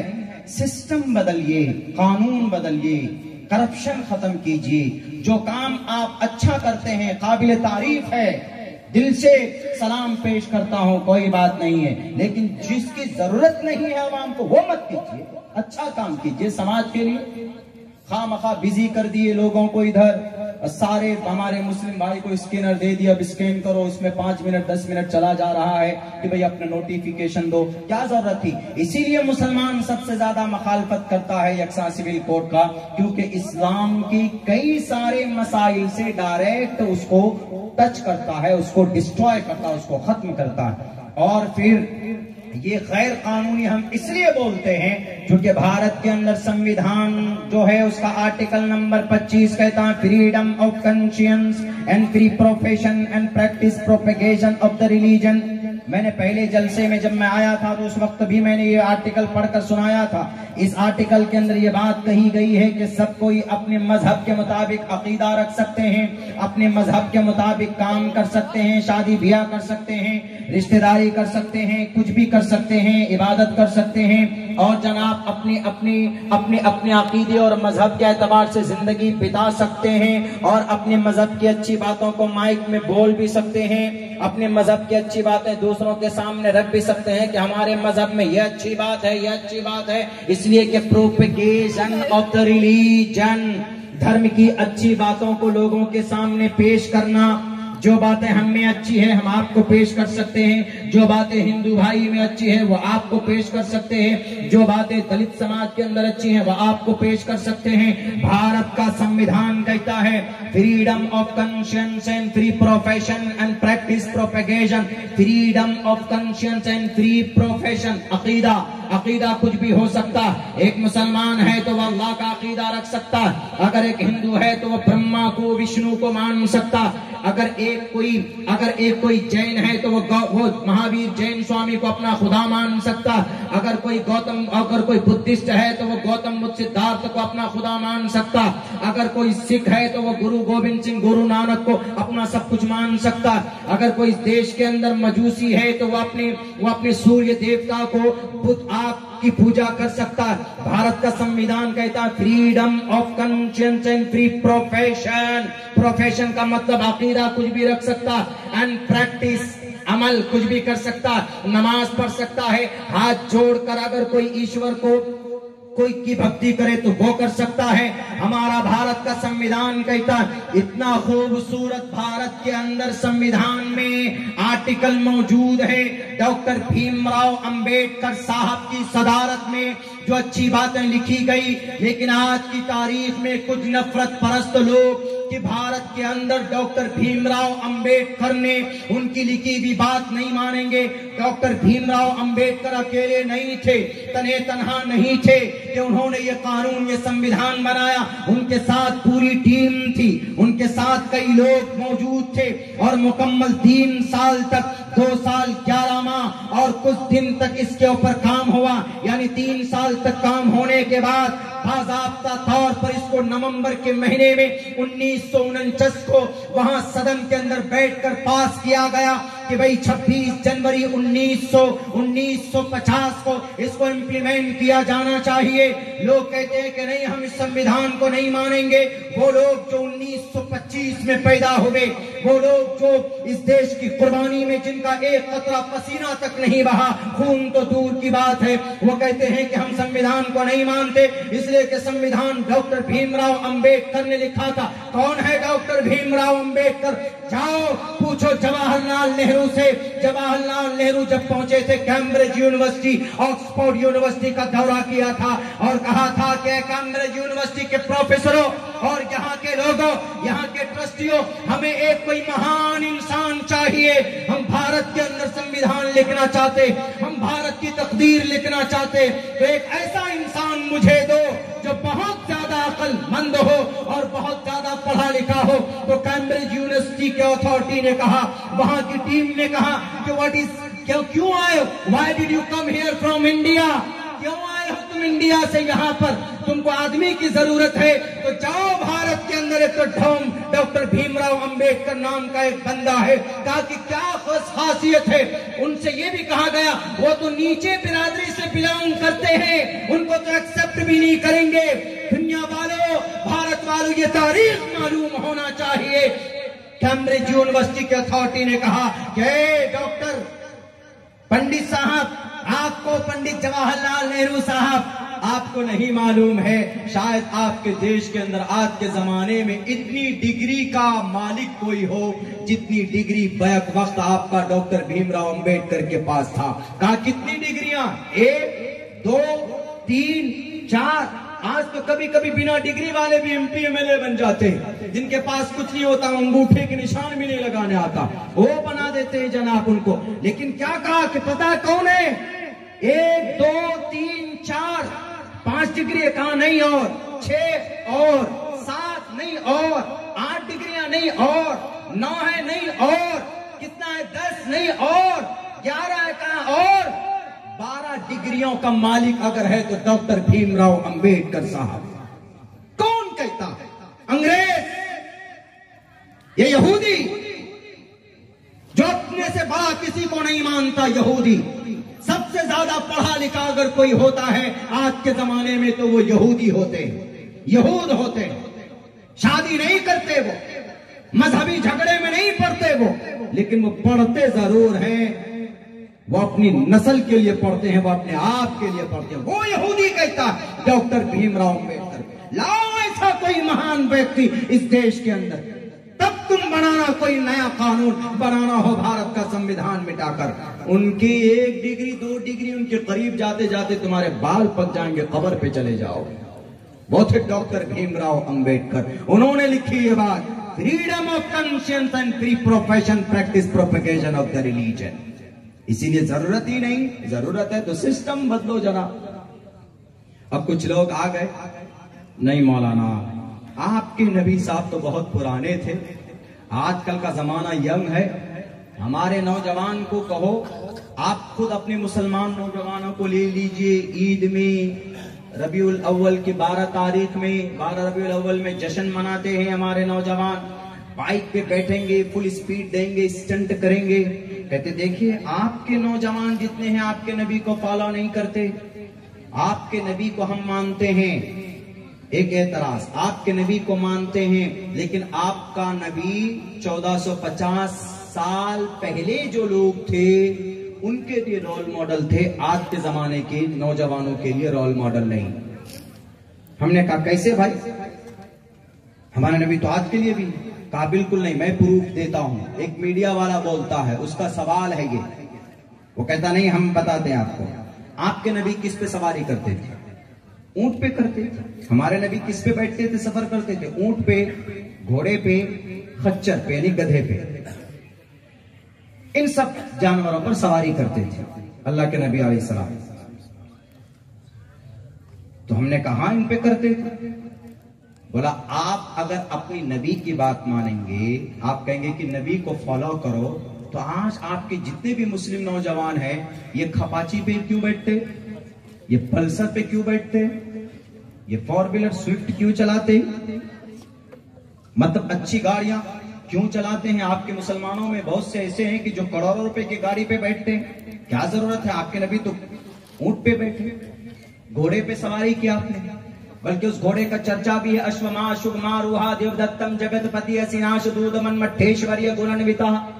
घोड़े पर बैठकर उन्होंने दुश्मनों का, राक्षसों का वध किया, घोड़े पर बैठकर अश्वमा शुभमा रूहा, और ऊंट का कारोबार भी आपने किया उस तरह। यस्स परवाहि जो वधुमंतो दिविर्दशवर समारतश देवी झेड़ती देविष्मा उपस पुरुष, ऊंट का कारोबार भी करते थे, ऊंट पर अल्लाह के नबी बैठते भी थे, सफर भी करते थे। तो अब आपका नौजवानों से पूछो ना कि आपके नौजवान आपके नबी के खिलाफ क्यों जा रहे हैं। हमने कहा तो क्या हुआ, अपाची पे हमारा जवान बैठता है तो भाई जल्दी सफर करने की गर्ज से बैठता है। जैसे आज हमको नट्टू भाई लेकर आए वहां से अहमदाबाद से, तो 80, 100, 90 की स्पीड पर लेकर के आए कि भाई 100 की स्पीड वही आदमी करता है जिसको जल्दी जाना हो। कभी 130 पे भी हमारे जवान चलाते हैं गाड़ी, कभी 140 पे भी चलाते हैं, जो कि अनसेफ है, जो कि सेफ नहीं है। इतनी स्पीड पे नहीं चलाना चाहिए, वरना कहीं से और कहीं पहुंच जाएंगे। जाना कहीं होगा, कहीं और पहुंच जाएंगे। ये सिक्योरिटी के खिलाफ है। आप इत्मीनान से चलाइए गाड़ी, आपकी आपके आराम के लिए, तो इत्मीनान से चलाइए उसको। तो कहते हैं कि फिर क्या जरूरत है आपके नौजवानों को, कहिए ना कि एक जवान घोड़ा ले ले, खच्चर ले ले, उस पर बैठ करके चले कि भाई हमारे नबी की सुन्नत ये है, हम नबी को फॉलो कर रहे हैं। ये देखिए, क्रिटिसाइज देख लीजिए। दुनिया वालों, तन्हा एक आदमी है, तन्हा एक शख्सियत है, बच्चों खामोश रहो, तन्हा एक ऐसी जात है जिसको हर जमाने में हर जगह पर फिट किया जा सकता है, हर जमाने में हर मौके पर फिट किया जा सकता है। अगर कोई आपसे कहे कि नबी के दीवाने हो तो यहां से अहमदाबाद जाना हो तो घोड़े पर बैठ कर जाओ, अगर आप नबी के आशिक हो तो खच्चर पर, गधे पर सवार होकर बैठो, यहां से अंग्रेज का बनाया हुआ उसकी इजाद की हुई ट्रेन पर मत बैठो, हमारे प्राइम मिनिस्टर के जरिए से हरी झंडी दिखाकर वंदे भारत ट्रेन पर मत बैठो। अपने नबी की सुन्नत पर अमल करना है तो ऊंट पर बैठो। हम कहेंगे कि नहीं हमको जल्दी पहुंचना है, तो आपके नबी ने तो जल्दी, कोई ऐसी सवारी है ही नहीं जो जल्दी पहुंच सके, यही सवारी है। हम कहेंगे कि बेटे तुझे मालूम नहीं है, हमारे नबी ने इतनी तेज रफ्तार सवारी पर बैठकर भी आपने सफर किया है। कयामत तक कोई माए का लाल ऐसा पैदा नहीं हो सकता जो इतनी बड़ी तेज रफ्तार सवारी बनाकर दुनिया को दिखा दे। वो कहता ऐसे कैसे भाई, आपके नबी तो गधे, खच्चर और ये घोड़े पर बैठते थे। और कौन सी चीज थी जिस पे बैठे अल्लाह के नबी? हमने कहा है आज ट्रेन बनाकर इतराते हो, आज तुम हवाई जहाज पर सफर करते हो तो इतराते हो। पूछो ट्रेन से तुम्हारी रफ्तार क्या? ज्यादा से ज्यादा 100, 150 या 350 किलोमीटर एक घंटे में। पूछो हवाई जहाज से तुम्हारी रफ्तार क्या? सारे हवाई जहाज वाले, सारे एयरवेज वाले आपको बोलेंगे कि भाई 1 घंटे में ज्यादा से ज्यादा हम 112, 1000 यानी 1200 किलोमीटर दूर जा सकते। 1 घंटे के अंदर 1200 किलोमीटर दूर का सफर तय कर सकते। रॉकेट से पूछो, रॉकेट कहेगा कि मैं ज्यादा से ज्यादा 1 घंटे में 2500, 3000 किलोमीटर का सफर तय कर सकता हूं, इससे आगे नहीं। चांद पर चले गए, ज्यादा से ज्यादा तुम चांद पर चले गए तो अपने आप को कहते हो कि देखो। अमेरिका कहता है कि मैं तो 10 बार से कहीं ज्यादा चांद पे जा चुका। एलन मस्क कहता मैं तो चांद पर घर बसाना चाहता। ये चांद, ये ग्रह है, इसको देखकर इस पर पहुंचकर गर्व करते हो। 3 महीने में कोई 6 महीने में पहुंचता है तो देखो हम चांद पर पहुंच गए।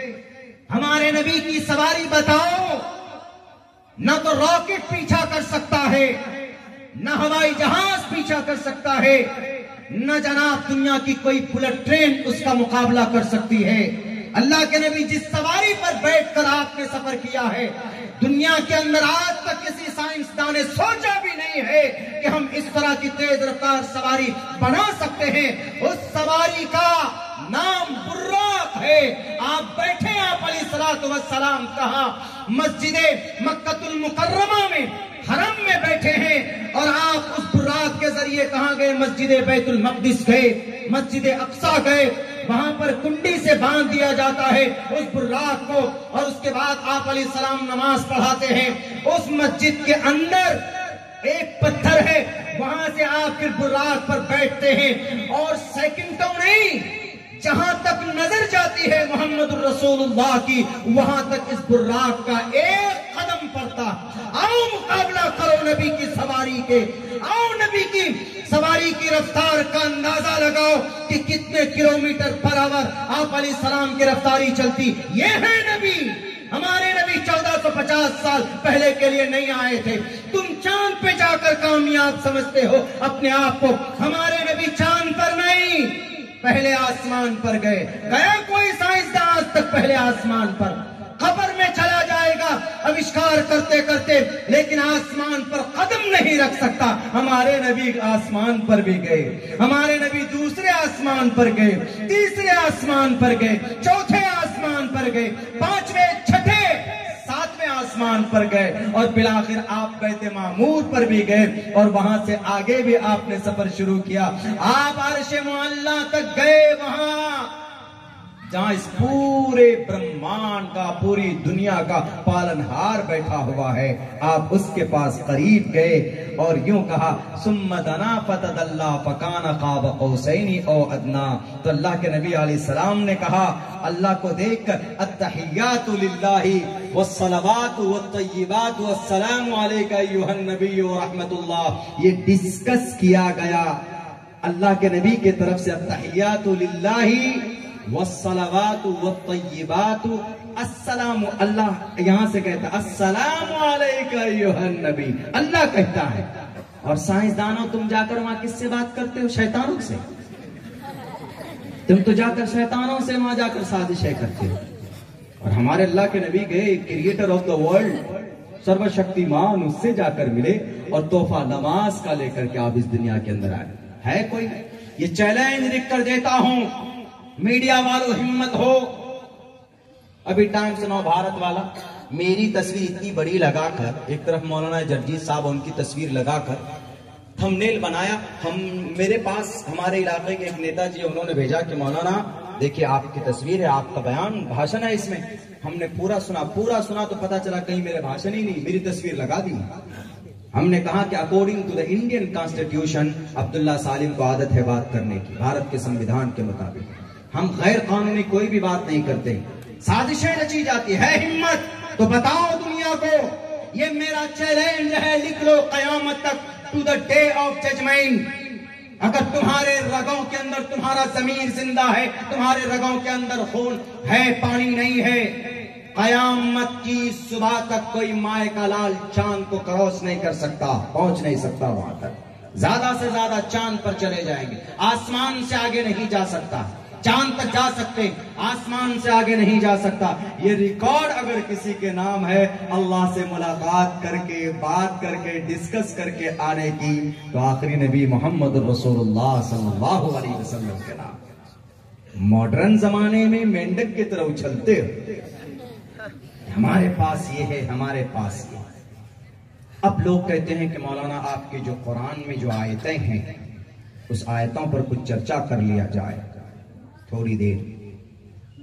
कुरान करीम की 24 आयतों के ऊपर बड़ा वावेला है, मैं इसके ऊपर तहकीक कर रहा हूं। कुछ आयतें, 2-3 आयतें उसकी जो गलत फहमी है वो मैं खत्म करने की कोशिश करता हूं। एक आयत तो ये है, वअइद्दू लहुम मस्तताअतुम मिन कुव्वतिन व मिन रिबातिल खैल तुरहिबून बिही अदुव्वल्लाहि व अदुव्वकुम। कुरान करीम की आयत है। इसका मतलब क्या है? इसका मतलब यह है कि हथियार, गोले बारूद तैयार रखो। वअइद्दू लहुम। सुनने में ऐसा लग रहा कि अरे भाई पता नहीं लड़ाई की दावत दे रहा है, आप ही से जिहाद शुरू कर देगा, इस तरह के समझ में आ जाते हैं। देखिए वअइद्दू लहुम मस्तताअतुम मिन कुव्वा, लेकिन ऐसा कुछ नहीं। हमारी इस आयत पर भारत की सरकार अमल करती है। भारत की सरकार, ये भारत की सरकार इस आयत पर अमल करती, आज की नहीं, शुरू से ही हर सरकार अमल करती इस आयत पर। वअइद्दू लहुम मस्तताअतुम मिन कुव्वतिन व मिन रिबातिल खैल। एक तंजीम है इस देश के अंदर, हमारे इस देश के अंदर कुछ भाइयों की, हमारे वतनी भाइयों की एक तंजीम है। वो क्या करते, इस आयत का तर्जुमा क्या करते? देखिए ये 24 आयतों में ये भी आयत है। देखिए कुरान में क्या कहा, तैयार हो जाओ मारना काटना किनको, इस देश के सनातन धर्मियों को। देखिए मुसलमानों के कुरान में है, देखिए कहां से कहां जोड़ दिया। हालांकि ऐसा बिल्कुल नहीं है। ये किसके लिए है, किस वक्त के लिए है, समझने की जरूरत है। और ये सिर्फ कुरान में नहीं है, ये यजुर्वेद में है। यजुर्वेद, रुद्रवो गिरीवा अश्रैत पिशाच, रुद्रवो गिरीवा अश्रैत पिशाच वअइद्दू लहुम मस्तताअतुम मिन कुव्वतिन व मिन रिबातिल खैल तुरहिबून बिही अदुव्वल्लाहि व अदुव्वकुम। चाइना हमारे देश पे कब्जा करता चला जा रहा है, तो उसको रोकने के लिए हमारे डिफेंस सिस्टम क्या करता है? डिफेंस कहते हैं कि अरे वहां पहुंचो, फौजियों को वहां पर तैनात करते हैं, और हमारे देश के नौजवान रोकते हैं उसको कि 1.5 फुटिया चाइनी तुम्हारे देश में नहीं घुस सकता, वहीं पर रहो, इसलिए कि हमारा इलाका डिफेंस, अपने आलात, अपने मुसल्ला, सारे हथियार रखते हिफाजत के लिए, रक्षा के लिए। तो यही बात अल्लाह ने कुरान में बयान की, वअइद्दू लहुम मस्तताअतुम मिन कुव्वतिन व मिन रिबातिल खैल। यह आयत उस वक्त नाजिल हुई जब अल्लाह के नबी मक्का से मदीना गए, तो मदीने में यहूदी आज एक मासूम पट्टी पर बम बरसा रहे, पानी की बारिश, पानी के खून की तरह। ये यहूदी आज से नहीं है, बल्कि ये यहूदी सबसे ज्यादा अपनी साजिश का शिकार प्रॉफेट मोहम्मद सल्लल्लाहु अलैहि वसल्लम को बनाया था, और आज भी ये जारी है। इन यहूदियों ने ये साजिश रची कि मोहम्मद इब्ने अब्दुल्ला बढ़ चढ़कर कामयाब होता जा रहा है, इसलिए इसकी नस काट दो और इसको डराओ, इसको धमकाओ, इनका मलिया मेट करो। और अंदर अंदर साजिशें करने लगे। मक्का के मुशरिकीन से मिल गए, वहां के कुफार से मिल गए, और उनसे हाथ मिलाने के बाद तैयारी करने लगे। तो अल्लाह तबारक व तआला ने कहा, वअइद्दू लहुम मस्तताअतुम मिन कुव्वतिन व मिन रिबातिल खैल।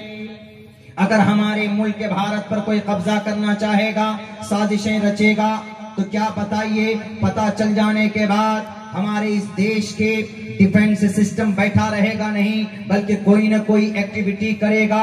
अपनी तैयारी शुरू करेगा अपनी देश की जनता की रक्षा के लिए, यहाँ के आवाम की रक्षा के लिए, यहाँ के इकोनॉमिक सिस्टम को सुधारने के लिए, उसको बचाने के लिए मेहनत करेंगे। सेम वही चीज कुरान में कही गई। कुरान नहीं समझ में आता है नफरत परस्त तंजीमों तो उठाओ, यजुर्वेद के अंदर कहा गया, साफ लफ्जों में कहा गया, रुद्रवो गिरीवा अशरैत पिशाचा। जो बात कुरान में कही गई वही बात यजुर्वेद के अंदर कही गई। दूसरी आयत लेकर आते हैं और दूसरी आयत पेश करते हैं कि देखिए मुसलमानों के कुरान करीम के अंदर है, फकुलू मिम्मा गनिमतुम, लूटो और खाओ। इसको जोड़ देते हैं हमारे हिंदू भाई से, यानी हिंदू भाई का माल लूटो और खाओ। गलत तर्जमा, गलत मकसद और गलत तफसीर। फकुलू मिम्मा गनिमतुम, कुलू का मतलब खाना ठीक है, मिम्मा गनिमतुम का मतलब लूटना नहीं है। मिम्मा गनिमतुम का मतलब जब कोई दो बादशाह आपस में लड़ता है, एक बादशाह हारता है तो हारे हुए बादशाह के टोटल सामान मिम्मा गनिमतुम है जीते हुए बादशाह के लिए। लूटने वाला माल नहीं बोलेंगे इसको, लेकिन नफरत पैदा करने के लिए, लोगों को भड़काने के लिए क्या तर्जमा किया जा रहा है।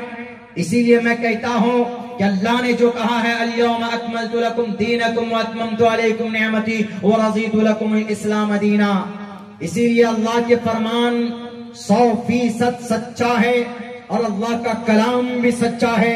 किसी आलिम दीन की तरफ से न इसमें बढ़ोतरी की जाती है, न इसके अंदर कोई कमी की जाती है। तो कहा गया फकुलू मिम्मा गनिमतुम। अल्लाह के नबी जंगे बद्र में जब गए थे तो मुशरिकीन मक्का पूरी तैयारी के साथ आए और फिर लड़ने लगे। तो जाहिर सी बात है कि जब जंग होती है तो वहां दो में से एक ही जीतते, एक सामने वाला बादशाह कोई हारता है। तो वहां पर जो मुशरिकीन मक्का आए थे, जो अबू जहल आया था, वो शराबी, वो कबाबी, वो सानी, वो फासिक, वो फाजिर, इस उम्मत का फिरौन, वो मारा गया। उसके दो मासूम बच्चों के हाथों उसको घोड़े से मारकर नीचे किया गया जंग के मौके पर। अब जो बचे हुए माल थे उनके ऊपर इख्तिलाफ पैदा होने लगा। सहाबी आपस में कह रहे थे कि मैंने इसको लिया है, मैंने इसको मारा है, तो इसकी दौलत मेरे पास आनी चाहिए। इख्तिलाफ हुआ तो अल्लाह के तरफ से यह आयत नाजिल हुई कि इख्तिलाफ मत करो उन मालों में जो तुमको जंग के मैदान में प्राप्त हुआ। तर्जमा करने वालों कि सनातन धर्मी भाइयों के मालों को लूटो और खाओ। अरे इस्लाम के अंदर किसी का 1 रुपए नाजायज तौर पर मारना, बेईमानी करना जायज नहीं है। हुकूकुल इबाद है। कल कयामत में रब कहता है, अगर किसी ईमान वाले ने किसी का अगर 4 आना, अगर किसी का राय के दाने के बराबर भी किसी की इस दुनिया के अंदर हड़प ली है, बेईमानी की है, धोखा दिया है, तो कल कयामत में उसको अपनी नेकी देकर उसका कर्ज चुकाना पड़ेगा। जिस शरीयत में यह पैगाम हो और उस शरीयत की मजबूत किताब कुरान की आयत का यह तर्जमा करते हो, कहां पढ़े हो? अपने नफरती डुप्लीकेट खुदाओं के पाठशाले में। वहां बताया जाता है ना, आओ मस्जिद मकतब मदरसे के अंदर हमारे उलमा तुम्हें बताएंगे कि फकुलू मिम्मा गनिमतुम का क्या तर्जमा है। कुलो, खाओ, मिम्मा गनिमतुम, जो मैदान में बादशाहों से लड़कर जीत कर प्राप्त किए हो, उसको आपस में बांट कर खाओ। और ये कुरान करीम की आयत ही नहीं है, बल्कि यजुर्वेद के अंदर कहा गया, सत्यम विभाजनी, जो माल बच जाता है उसको सत्यम विभाजनी, ईमानदारी के साथ विभाजन कर लो, बांट लो, आपस में बांट कर खाओ। यजुर्वेद तीसरी आयत में है, उज़िना लिल्लज़ीना युक़ातलूना बिअन्नहुम ज़ुलिमू। बहुत बड़ी बातें आने वाली इसमें जरा। उज़िना लिल्लज़ीना युक़ातलूना बिअन्नहुम ज़ुलिमू। देखिए मुसलमानों के कुरान में है, इजाजत दी जा रही है लड़ने की, कत्ल करने की, इसीलिए इसको निकाला जाए। सुप्रीम कोर्ट में जो दावा पेश करने वाला था, यानी कुरान को बदलने चला था, बेचारा खुद ही नाम भी बदल गया, धर्म भी बदल गया। रिजवी साहब से त्यागी जी हो गए। वही दिया था सुप्रीम कोर्ट में, गए क्या कहा उज़ीन लिल्लज़ीन युक़ातलून, उनको इजाजत दी गई कत्ल करने लड़ने की। किनको? आगे भी पढ़ो, उज़ीन लिल्लज़ीन युक़ातलून बिअन्नहुम ज़ुलिमू, जिन पर जुल्म किया गया, जो मजलूम है उनको लड़ने की इजाजत दी गई। मिसाल के तौर पर आज एक मुल्क है, 10,000 अंबिया किराम की कब्रें वहां पर मौजूद। वो मुकद्दस जगह मस्जिद अक्सा मुसलमानों के लिए भी, क्रिश्चियन के लिए भी हजरत ईसा पैदा हो गए और यहूद के लिए भी, कि उनके भी नबी पैगंबर मूसा से उनका कॉन्सेप्ट वहां पर जुड़ा हुआ। हजरत दाऊद, हजरत सुलेमान और हजरत इब्राहिम, हजरत इस्माइल, हजरत इसहाक से उनका अकीदा जुड़ा हुआ। लड़ रहे हैं आपस में। हॉस्पिटल के ऊपर बम दागा जा रहा है, एक तबके को मारा और लूटा जा रहा है। सारे भेड़िए एक तरफ खड़े हो जाते हैं, मासूम इंसानों को लुक़्मे अजल, मासूम बच्चों को, छोटा बच्चा मां मार दिए गई, बाप शहीद कर दिया गया, खाने के लिए कुछ नहीं है तो वो जंगल पे बैठकर अपने हाथ से वो घास को नोचता है और खाता है। सोशल मीडिया पे देखा होगा। मीडिया वालों, है तुम्हारे अंदर इतनी हिम्मत, इन बच्चों को उनके मां से, बाप से जुदा करने वाले जालिम को कह सको कि यू आर टेररिस्ट, तुम आतंकवाद हो। मीडिया वाले कहते हैं नहीं, वो एक मुल्क है, हम आतंकवाद नहीं कह सकते। आतंकवाद का ताल्लुक न मुल्क से होता है, न धर्म से होता है, न मजहब से होता है। आतंकवाद का ताल्लुक न इस्लाम से, न मुसलमान से, न हिंदू से, न सनातन धर्म से, न इंडिया से, न श्रीलंका से, न बांग्लादेश से, न फलस्तीन से, न इजराइल से, न गजा से। आतंकवाद का मतलब, अगर आपने किसी सामने वाले सिविलियन को, मासूम को मारा डर और भय फैलाने के लिए, तो आप आतंकवाद हैं। और 100 बार कहूंगा मैं कि वहां के मासूमों पर गोले बरसाने वाले, चाहे वो दुनिया का सुपर पावर ताकत ही क्यों ना हो, मैं उनको भी आतंकवाद कहने से, टेररिस्ट कहने से नहीं चूकूंगा। तुम नहीं कह सकते मीडिया वाले, इसलिए कि तुम्हारी जुबान में ताकत नहीं है, लेकिन हमारी सिस्टम नहीं, हमारे जो आतंकवाद के डिफिनेशन है उसमें ताकत है। जो कहीं पर निहत्थों को मारेगा वो आतंकवाद कहलाएगा। अगर अब्दुल्ला सालिम किसी मासूम के हाथ को, किसी मासूम को बेवा करता, किसी मासूम बच्चे को उसके माँ बाप से जुदा करता, किसी पेशेंट के हॉस्पिटल पर बम बरसाता है, तो अब्दुल्ला सालिम 100 बार आतंकवाद है। ऐसा नहीं है कि Abdullah Salim he is a scholar of Islam, he is a guru of Islam, he is a maulana of Islam, he is a hafiz Quran, he is a qari Quran, इसलिए इसको ना कहा जाए। नहीं, आतंकवाद का मतलब जुल्म करना, तशद्दुद करना, पानी रोकना, बिजली काट देना, खाने को बंद कर देना। कहां तक, कब तक इंतजार करोगे? सारे भेड़िए एक तरफ, सुपर पावर ताकत भी उसकी पीठ में खड़े होकर पीठ को कहता है कि यू आर गुड, अच्छा कर रहे हो। बम बरसाती है दुनिया में, उनको आतंकवाद नहीं बोलते। और उस मुल्क के जवान सर पे कफन बांधकर अपनी धरती की हिफाजत के लिए एक एक जवान लड़ता है, तो उसको आतंकवाद बोलते हो। नाजायज और हराम है। यूनाइटेड नेशन अक़वाम मुत्तहिदा की कुर्सी पर बैठने वाले सबके सब के रगों के अंदर पानी भरा हुआ, ये सबके सब हिजड़े और बहरिए बन गए। ये कभी भी आगे कदम बढ़ाकर इनकी मदद नहीं कर सकते। आपकी दुश्मनी वहां के आर्मी से है, लड़ो खूब, आपस में लड़ो, सब फोड़ो एक दूसरे का, आपका विषय होगा। लेकिन मासूमों को, औरतों को, मासूम बच्चों को, बूढ़ों को हॉस्पिटल में मरी मरीज का ट्रीटमेंट किया जाता है तो वहां पर किसी को भी बम मारने या वहां पर गोले दागने की जरूरत ही नहीं है, परमिशन नहीं दी जाती। क्यों खामोश है अक़वाम मुत्तहिदा? क्यों खामोश है यूनाइटेड नेशन? क्यों खामोश है अरब ममालिक के ये ऐश परस्त बादशाह? 55 मुल्कों के बीच में 60 लाख के यहूदी मग़ज़ूब अलैहिम, ये मग़ज़ूब कौम है। सूरह फातिहा में मग़ज़ूब अलैहिम तमाम मुफस्सिरीन ने मुराद लिया है ये यहूद है, और ये यहूद मग़ज़ूब अलैहिम लानहुल्लाहु अलैहिम अल्फ अल्फ मर्रात। क्यों नहीं तुम्हारी जुबान खुलती? कतर वाले क्यों नहीं आप उनसे बात करते हैं? यूनाइटेड नेशन वाले क्यों नहीं आप बात करते हैं? लेबनान वाले क्या हो गया, बात क्यों नहीं करते? किंग ऑफ अब्दुल्ला जॉर्डन के क्यों आप चुपचाप खामोश बैठे हैं? और तो और जनाब, सीरिया के इजिप्ट के बॉर्डर से गजा का एक बॉर्डर मिलता है, अगर वहां अपनी जान बचाने के लिए वहां के लोग पहुंचे हैं, लेकिन मिस्र कहता है कि हम तुमको नहीं लेंगे। कौन है मिस्र में? कलमा पढ़ने वाला है ना, मोमिन है, ईमान है। यह है इस शरीयत के मानने वालों का अलमिया। पता है क्यों कुरान पर शरीयत पर एतराज होता है? क्यों गाजर मूली के तरह ईमान वाले काटे जाते हैं? क्योंकि उसके जिम्मेदार भी ये कौम खुद है, उसके जिम्मेदार है। गजा में एक संगठन हमास है, उसकी क्या स्टेटस है उस पर चर्चा नहीं करूंगा।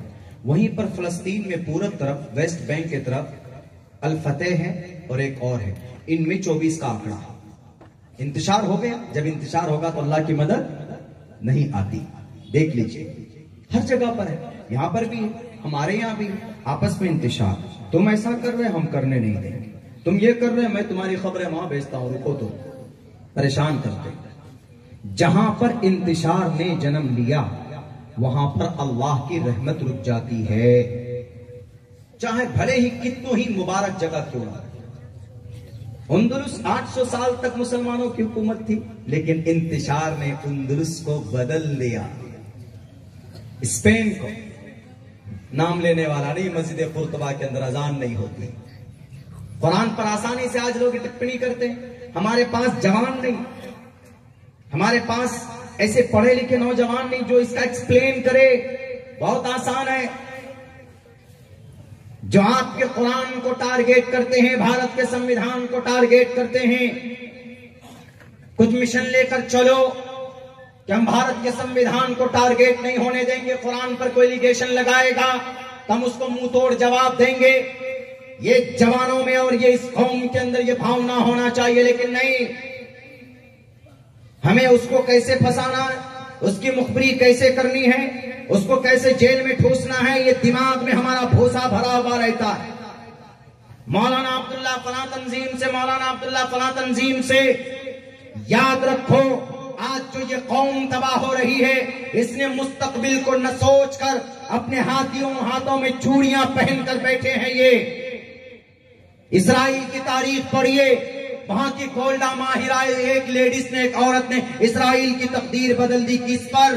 नबी की सीरत पर चलकर, नबी की सीरत और सुन्नत को 4 सुन्नत पर अमल करते हैं। दुनियावी एतबार से कौन? मिस्र मुल्क इस्राइल के यहूद, भले ही वो मग़ज़ूब कौम है, मग़ज़ूब अलैहिम कौम जरूर है, लेकिन दुनियावी एतबार से वो कौम आज ताकतवर है कि नहीं है?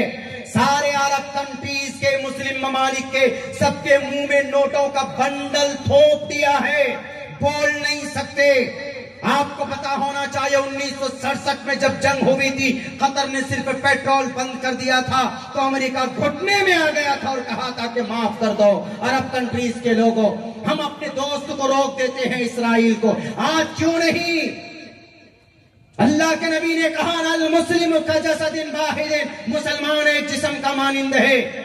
क्यों नहीं मदद करते? एक जिस्म के मानिंद का क्या मतलब है कि बच्चे लुटते रहे, पिटते रहे, मरते रहे और तुम बॉर्डर बंद करके रखो।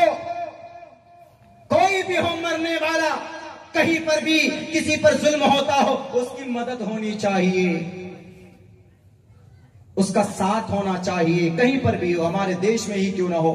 आप देखेंगे हमारे देश के अंदर में कहीं कहीं पर ये केरला में कुछ दिनों पहले सैलाब आया था, तो कितनी मेहनत करके लोग, हम भी बिहार से पहुंचे थे कुछ फंड लेकर, आपके खुद गोधरा के अंदर में पानी आया, सैलाब आया, तो नहीं देखा गया कि कौन मुस्लिम है कौन हिंदू है। नट्टू भाई भी थे, आप में से भी बहुत सारे नौजवान थे, आप में से भी बहुत सारे एक्टिविस्ट थे जो पानी में घुस करके घरों में जा जा करके उनकी मदद कर रहे थे। क्यों? इसका मतलब इंसानियत का रिश्ता, इसका मतलब ही ये होता है इंसानियत के रिश्ते का कि अगर कोई परेशानी में है तो उसकी मदद करो। लेकिन दुनिया मदद नहीं कर रही है उस पट्टी की, उस गजा की। तकरीबन 2800 लोग मार दिए गए हैं, 2800 बच्चे मार दिए गए हैं, और तकरीबन 4 से 5 हजार अल जजीरा की रिपोर्ट है कि मार दिए गए। अरे आप जो लड़ता है, मुकाबला करता है, जंगें होती है फौजों के बीच में होती है, लड़िए फौजी लोग आपस में, जो जंग जो है मासूम बच्चों को मार देते हैं, छोटे छोटे बच्चे, सर फटा हुआ है, छोटे बच्चे मुंह के दांत टूटे हुए हैं, हाथ टूट गया है। एक बच्चे का तो चीथड़ा लेकर एक आदमी से कहता है कि देखो ये। और याद रखो, जब जुल्म बढ़ता है तो मिटता है, फिर जब खून टपकता है तो जम जाता है, जब जुल्म बढ़ता है तो मिट जाता है। मेरे भाइयों, बस हम वक्त चूंकि बहुत हो चुका है, बस मैं इतना कहना चाहूंगा, किसी पर कोई लान तान ना करे। कोई अच्छा काम कहीं पर होता है, सपोर्ट कीजिए, कदम बढ़ाकर उसको मजबूत कीजिए, और कोई किसी को परेशान करने की कोशिश ना करे। हमारे ही बुरे आमाल की वजह से हमारे माइनॉरिटी के लोग परेशान हो जाते हैं। आपका साथ देने कोई नहीं आएगा। आपका साथ अगर कोई दे सकता है मुसीबत के वक्त में, तो सिर्फ आपका मालिक, आपका अल्लाह दे सकता। इसलिए रिश्ता अल्लाह से मजबूत रखो। आज जो हमारी समाज की बहनें भी मुर्तद हो रही, इसका जिम्मेदार भी हम ही लोग इसके जिम्मेदार। एक रुदात आपको सुनाकर मैं अपनी बात खत्म करता हूं। वही कुरान करीम की तो वो जो आयत थी वो तो रही गई, फकुलू मिम्मा गनिमतुम की जो गलत धारणाएं पेश की गई है, वो गलत धारणाएं, गलत जानकारी की वजह से है। वरना वेदों के अंदर भी कहा गया साफ लफ्जों के अंदर में, सत्यम विभाजानी। चौथी आयत वो लोग पेश करते थे कि फक्तुल मुशरिकीन हैसु वजदतुमुहुम, मारो मुशरिकों को जहां पाओ। ये गलत तर्जमा है इसका। यही पैगाम है, ये शत्रु को मारने के लिए, शत्रु दुश्मन को मारने के लिए, मुशरिक को नहीं, मुतलक मुशरिक को नहीं, शत्रु को। इसके पीछे की एक कहानी है पूरी, वो बताऊंगा तो वक्त हो जाएगा। बिल्कुल सेम यही मैसेज यजुर्वेद में मौजूद है। तुवम तुर्यतरुष्यतः, शत्रु के गर्दन को मार दो। श्री कृष्ण जी ने भी महाभारत के मैदान में, महाभारत में पूरी कोशिश की थी कि महाभारत ना हो, कोशिश की थी उन्होंने, लेकिन जनाब उस कोशिश को नहीं रोक पाए, कामयाब नहीं हो पाए उस कोशिश में। तो उन्होंने साथ दिया हक का और यूं कहा कि अपना जो तुम्हारे सामने शत्रु है, ए अर्जुन उठो, कुतस्तवा कश्मलिदम विस्मे समुपस्थितम अनार्य जुष्टम कीर्ति कर्म जुनः, मुकाबला करो उनका, चूंकि वो गलत पर है। लेकिन आज दुनिया गलत ही का साथ देती है, चूंकि गलत कभी कभी ताकतवर होता है, पावर वाला होता है, तो लोग सोचते हैं कि नहीं, इनका साथ देने में फायदा है। हमेशा साथ सच्चाई का, अच्छाई का दीजिए, गलत का साथ मत दीजिए। वक्ती तौर पर गलत थोड़े देर के लिए दंदनाता जरूर है, लेकिन जो बातिल होता है वो हमेशा के लिए मगलूब होने वाला होता है। हक हमेशा गालिब आता है, हक हमेशा बाकी रहता है। इसलिए हमेशा सच का साथ दीजिए, बातिल का और झूठ का इनका साथ मत दीजिए। मेरे भाइयों, मेरे साथियों, ये पैगाम हमें लेकर जाना चाहिए। हमारे मुस्लिम भाइयों को अपने कुरान और सुन्नत की रोशनी में अपनी जिंदगी गुजारनी चाहिए, अपनी जिंदगी का एक टारगेट तय करना चाहिए। हमारे हिंदू भाइयों को, सनातन धर्मी भाइयों को अपने शास्त्र, ये ग्रंथ के मुताबिक अपनी जिंदगी गुजारना चाहिए। वो अलग बात है कि आपके बड़े बड़े जो संत आते हैं वो खामखा ड्रामा दिखाकर, डुगडुगी बजाकर और भविष्यवाणी करके कि हम तुम्हारा पर्चा बना देते हैं, ये कर देते हैं, वो कर देते हैं, सब के सब बकवास। आया था एक इंटरव्यू, जब उड़ीसा के अंदर में बड़ा कांड हुआ, रेल हादसा हुआ, तो ये गुरुजी ने कहा मैं जानता था वहां कांड होने वाला। वो बनाते हैं ना, एक पर्चा बनाता, वो कहता है कि तुम्हारी सारी बातें इसमें लिखी हुई, हमने तुमसे पूछा भी नहीं है, लो लिखकर बता देते हैं उसको। तो किसी ने पूछा कि सर गुरुजी, अगर आप बिना कहे जान जाते हैं तो जो उड़ीसा में घटना होने वाला था तो आपको तो रोकना चाहिए। वो क्या बोलता है, मुझे मालूम था कि घटना होने वाला, मालूम था घटना होने वाला था, तो इसका मतलब आप देशद्रोही। फिर क्या बोलता है, बोलता नहीं, जैसे कृष्ण को मालूम था कि महाभारत होना है, कृष्ण को मालूम था कि भाई महाभारत का युद्ध होगा कौरव और पांडु में, लेकिन हम कृष्ण रोक नहीं पाए थे।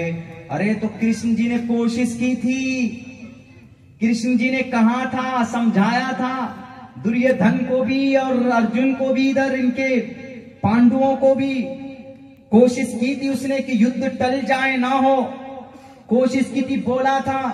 आप तो गए ही नहीं थे, आप तो मध्य प्रदेश में बैठे थे और अगले दिन इंटरव्यू में बोलते हमको मालूम था कि 2 ट्रेन आपस में भिड़ने वाली। तो आप फौरन फोन करके कहते, वहां फौरन फोन करके कहते कि भैया जरा ये पटरी से मालगाड़ी हटा लो वरना इस पे कोरोमंडल चढ़ने वाली है थोड़ी देर में, बोल देते। इनकी बातों पर विश्वास नहीं, विश्वास ग्रंथ की बातों पर कीजिए। आपका एतकाद विश्वास ग्रंथ पे, तो ग्रंथ की बातों पर कीजिए। ग्रंथ आपको सीधा रास्ता बताएगा, गलत रास्ता नहीं बताएगा आपको, ग्रंथ सीधा रास्ता बताएगा। तो एक ये गलत फहमियां जो आज परोसी जाती है सिर्फ पावर हासिल करने के लिए, सबका मकसद यही है, बस इतना समझ लीजिए। और वहां के लिए कुछ नहीं कर सकते तो मेरे भाइयों दुआ करो वहां के, कि वहां के अल्लाह मदद फरमाए। हम कुछ कर नहीं सकते, दुआ कर सकते, और दुआ में वो ताकत होती है कि कभी कभी तकदीर के अंदर तब्दीली पैदा हो जाती है दुआओं से। वहां के लोगों के लिए, बच्चों के लिए दुआ करें, वहां अमन और शांति की बहाल के लिए दुआ कीजिए। और नौजवानों और गोदरा वालों, यकीनन आपका फैज पूरे भारत में जाता है मदरसे के ताल्लुक से। हम जानते हैं, आपको शायद मालूम ना हो, कितने लोग यहां आप एक उम्मीद लेकर आते हैं आपके पास कि गोदरा जाते हैं और अल्हम्दुलिल्लाह बहुत फैयाजी से काम लेते हैं, आप लोग बहुत देते हैं। हो सके तो एक संगठन बनाकर उलमाए किराम की निगरानी में दीनी और दुनियावी दोनों एतबार से मदारिस की निगरानी, स्कूल, कॉलेजेस, दुनियावी एतबार से जो तालीमात है उस मैदान में भी अपने बच्चों को आगे बढ़ाइए। मैं क्यों कह रहा हूं ये बात, भिवंडी में एक लड़की, वो लड़की एक हिंदू से शादी कर लेती, खबर पहुंचती वहां की तंजीम को, तंजीम वाले पहुंचते हैं, कहते हैं कि बेटी तुमने शादी कर ली एक गैर मोमिन से, तुमको पता है कि भाई मुर्तद होने की क्या सजा है। उस बच्ची ने क्या कहा, उस बच्ची ने कहा कि मौलाना सदर साहब, मौलाना साहब आप आ जाए हैं हमारे पास। हाँ, मैंने उससे निकाह किया है उस लड़के से, और वो हिंदू है, मैं मुस्लिम हूं अभी भी, ना तो मैंने अपना धर्म बदला है ना तो उसने बदला है। तो उसने कहा कि यह नाजायज है, उन आलिम साहब ने कहा कि यह नाजायज है, यह हराम है, ये इस्लाम में जायज नहीं है। तो उस लड़की ने कहा कोई बात नहीं, मैं जानती हूं, सब कुछ जानती हूं। मौलाना साहब ने कहा कि अगर तुमने इर्तिदाद को अपना लिया, मुर्तद हो गई है तुम, अगर तुम हिंदू हो गई हो, तो पता है कि कितना खतरनाक सजा है इस्लाम में, शरीयत में इसकी क्या सजा है, सुनकर तुम कांप जाओगी। वो कहती है मैं सब जानती हूं, आई एम ग्रेजुएटेड, मैं पढ़ी लिखी हूं, जाहिल नहीं हूं। कहा तो फिर इतना बड़ा कदम क्यों उठाया। कहा कि सदर साहब, मौलाना साहब या सेक्रेटरी साहब जो भी थे, वो आज आप आए हैं हमारे पास, आज इस वक्त में आए हैं। जिस लड़के से मैंने शादी की है वो लड़का मेरे साथ, मेरे घर के साथ, मेरे परिवार के साथ पिछले 10 साल से खड़ा है, हर मुसीबत में, हर परेशानी में। तो क्या हुआ, मदद की उसने, तो तुमने निकाह कर लिया। कहा निकाह ऐसे नहीं किया हमने, मैं पिछले 13 साल से निकाह के इंतजार में हूं कि मेरे पास कोई अच्छा रिश्ता आए तो मैं निकाह करूं, कोई मुस्लिम लड़का आए, 2-4 आए भी तो उनका डिमांड इतना था कि हम दे नहीं सकते थे। क्यों? मैं जब छोटी थी उसी वक्त मेरे अब्बा का इंतकाल हो गया और मेरे पीछे मेरी बहन और मेरे छोटे भाई को छोड़कर गए। मेरी माँ है जो बीमार है, इसको दवाई की जरूरत होती है, महीने में इनको 4-5 हजार रुपए की दवाई इनको देना पड़ता है, और फिर रूम रेंट है, बहुत सारे खर्चात हैं। और पिछले 15 साल से मेहनत और मशक्कत करके मेरी माँ की जब तक हिम्मत थी उन्होंने मुझे यहाँ तक पहुँचाया। उसके बाद मैं कर रही हूँ और मेरी माँ बिस्तर पर लेटी हुई। मैं इस इंतजार में हूँ पिछले 10-12 साल से कि कोई अच्छा रिश्ता आएगा तो हम उसके साथ में अपनी जिंदगी गुजर बसर करेंगे, और हो सकता है कि अच्छा रिश्ता में अच्छा शौहर मिल जाए तो वो मेरे घर की भी कम से कम कुछ निगरानी कर बैठेगा और कुछ सहारा बनेगा। लेकिन सदर साहब, मौलाना साहब, आपको मालूम है जो भी आता था मुझे देखने के बाद पसंद तो कर लेता था, लेकिन डिमांड ये रखता था कि भाई हम पैसे कैश में इतना लेंगे, हम 3 लाख रुपए हमें चाहिए, या हमें 5 लाख रुपए चाहिए, हमको फला गाड़ी चाहिए, हमको जहेज में ये चाहिए, हमको वो चाहिए। एक तो हमारा गार्जियन नहीं है, एक तो हमारे वालिद मोहतरम नहीं है, माँ है वो भी बीमार है, कमजोर है, कहाँ से हम दे सकते थे। मौलाना साहब, पिछले 10 साल से मैं इसी इंतजार में हूँ कि कोई आएगा अल्लाह का नेक बंदा जो सिर्फ मुझे देखकर मुझसे रिश्ता करके मुझे अपनी बीवी बनाकर लेकर जाएगा। लेकिन हर किसी के साथ, उनके रिश्ते के साथ साथ में लालच और उनका डिमांड और उनकी शर्तें होती थी। अब बताइए, मजबूर होकर मैं हर साल रमजान में ईद के मौके पर पुराने कपड़े पहनती हूँ। क्यों मेरे पास कपड़े नहीं होते? बड़ी मेहनत और मशक्कत करने के बाद मैं अपने भाइयों को, अपने भाई को और अपनी बहन को मैं कपड़े दे पाती हूँ। और आपको क्या, आप जो बोल रहे हैं कि तुमने ये गलत कदम उठाया, तुम मुर्तद हो गई, तुमने बहुत बड़ा गुनाह किया, कल कयामत में अल्लाह तुमसे पूछेगा। आज आप हमको डराने के लिए आए, अब से 10 से 15 साल पहले आपकी तंजीम कहाँ गई थी? आपकी जमात कहाँ गई थी? आपके सेक्रेटरी साहब कहाँ गए थे? आपके अध्यक्ष साहब कहाँ गए थे? उस वक्त आप हमारे घर पर नहीं आए। क्यों नहीं आप ये डाटा तैयार करते कि कितनी गरीब बच्चियां ऐसी है जो पैसा न होने की वजह से उनका रिश्ता नहीं हो पाता है, गुर्बत की वजह से गैरों के हाथ हत्ते चढ़ जाती है, फिर अपनी 1-2 साल के बाद अपनी जान गंवा बैठती। कितने ही समाज के अंदर ऐसे गरीब और बूढ़ी औरतें जिनके पास दवा खाने के लिए पैसे नहीं होते।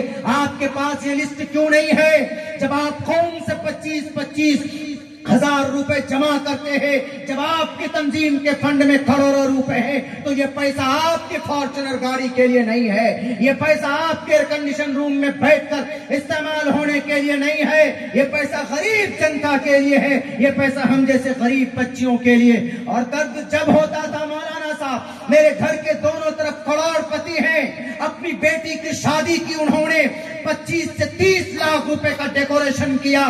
क्या अगर वो 5 लाख रुपए मुझे दान में दे देता मेरी शादी हो सकती थी? लेकिन पूछो गरीबों से, इन अमीरों से गरीब के बारे में कि तुमने सही वक्त पर ज़कात क्यों नहीं दिया। आज बेटी मुर्तद होती है तो उसका जिम्मेदार आप जैसे तंजीम के लोग हैं, आप जैसे मालदार आदमी हैं जो वक्त पर पैसे ज़कात के तौर पर न निकाल कर गरीबों की मदद न करके हम जैसे गरीब बच्चों को अपने ईमान का सौदा करने पर मजबूर करते हैं। कोई बात नहीं है, कोई बात नहीं है। रहिए आप लोग एयर कंडीशन रूम में, डरा रहे हैं कि अल्लाह तुमसे पूछेगा, अल्लाह सवाल करेगा तो अल्लाह से मैं कहूंगी कि अल्लाह मेरा जुर्म क्या है? 10 साल तक मैंने इंतजार किया निकाह के लिए, क्यों नहीं कोई समाज का मुस्लिम नौजवान लड़का आया रिश्ता के लिए? ए अल्लाह, मैं अगर अपनी ईमान का सौदा नहीं करती तो मेरी बहन वो तवाइफ बन जाती, अपनी इज्जत का सौदा करती। मेरा भाई नशे में लग जाता, ड्रग्स का कारोबार करता, मेरी मां मर जाती। अगर 3 जान को बचाने के लिए मैंने अपने ईमान का सौदा किया है, जुर्म है, तो अल्लाह मैं जहन्नम में जाने के लिए तैयार हूं। कौन है जिम्मेदार? हम लोग जिम्मेदार।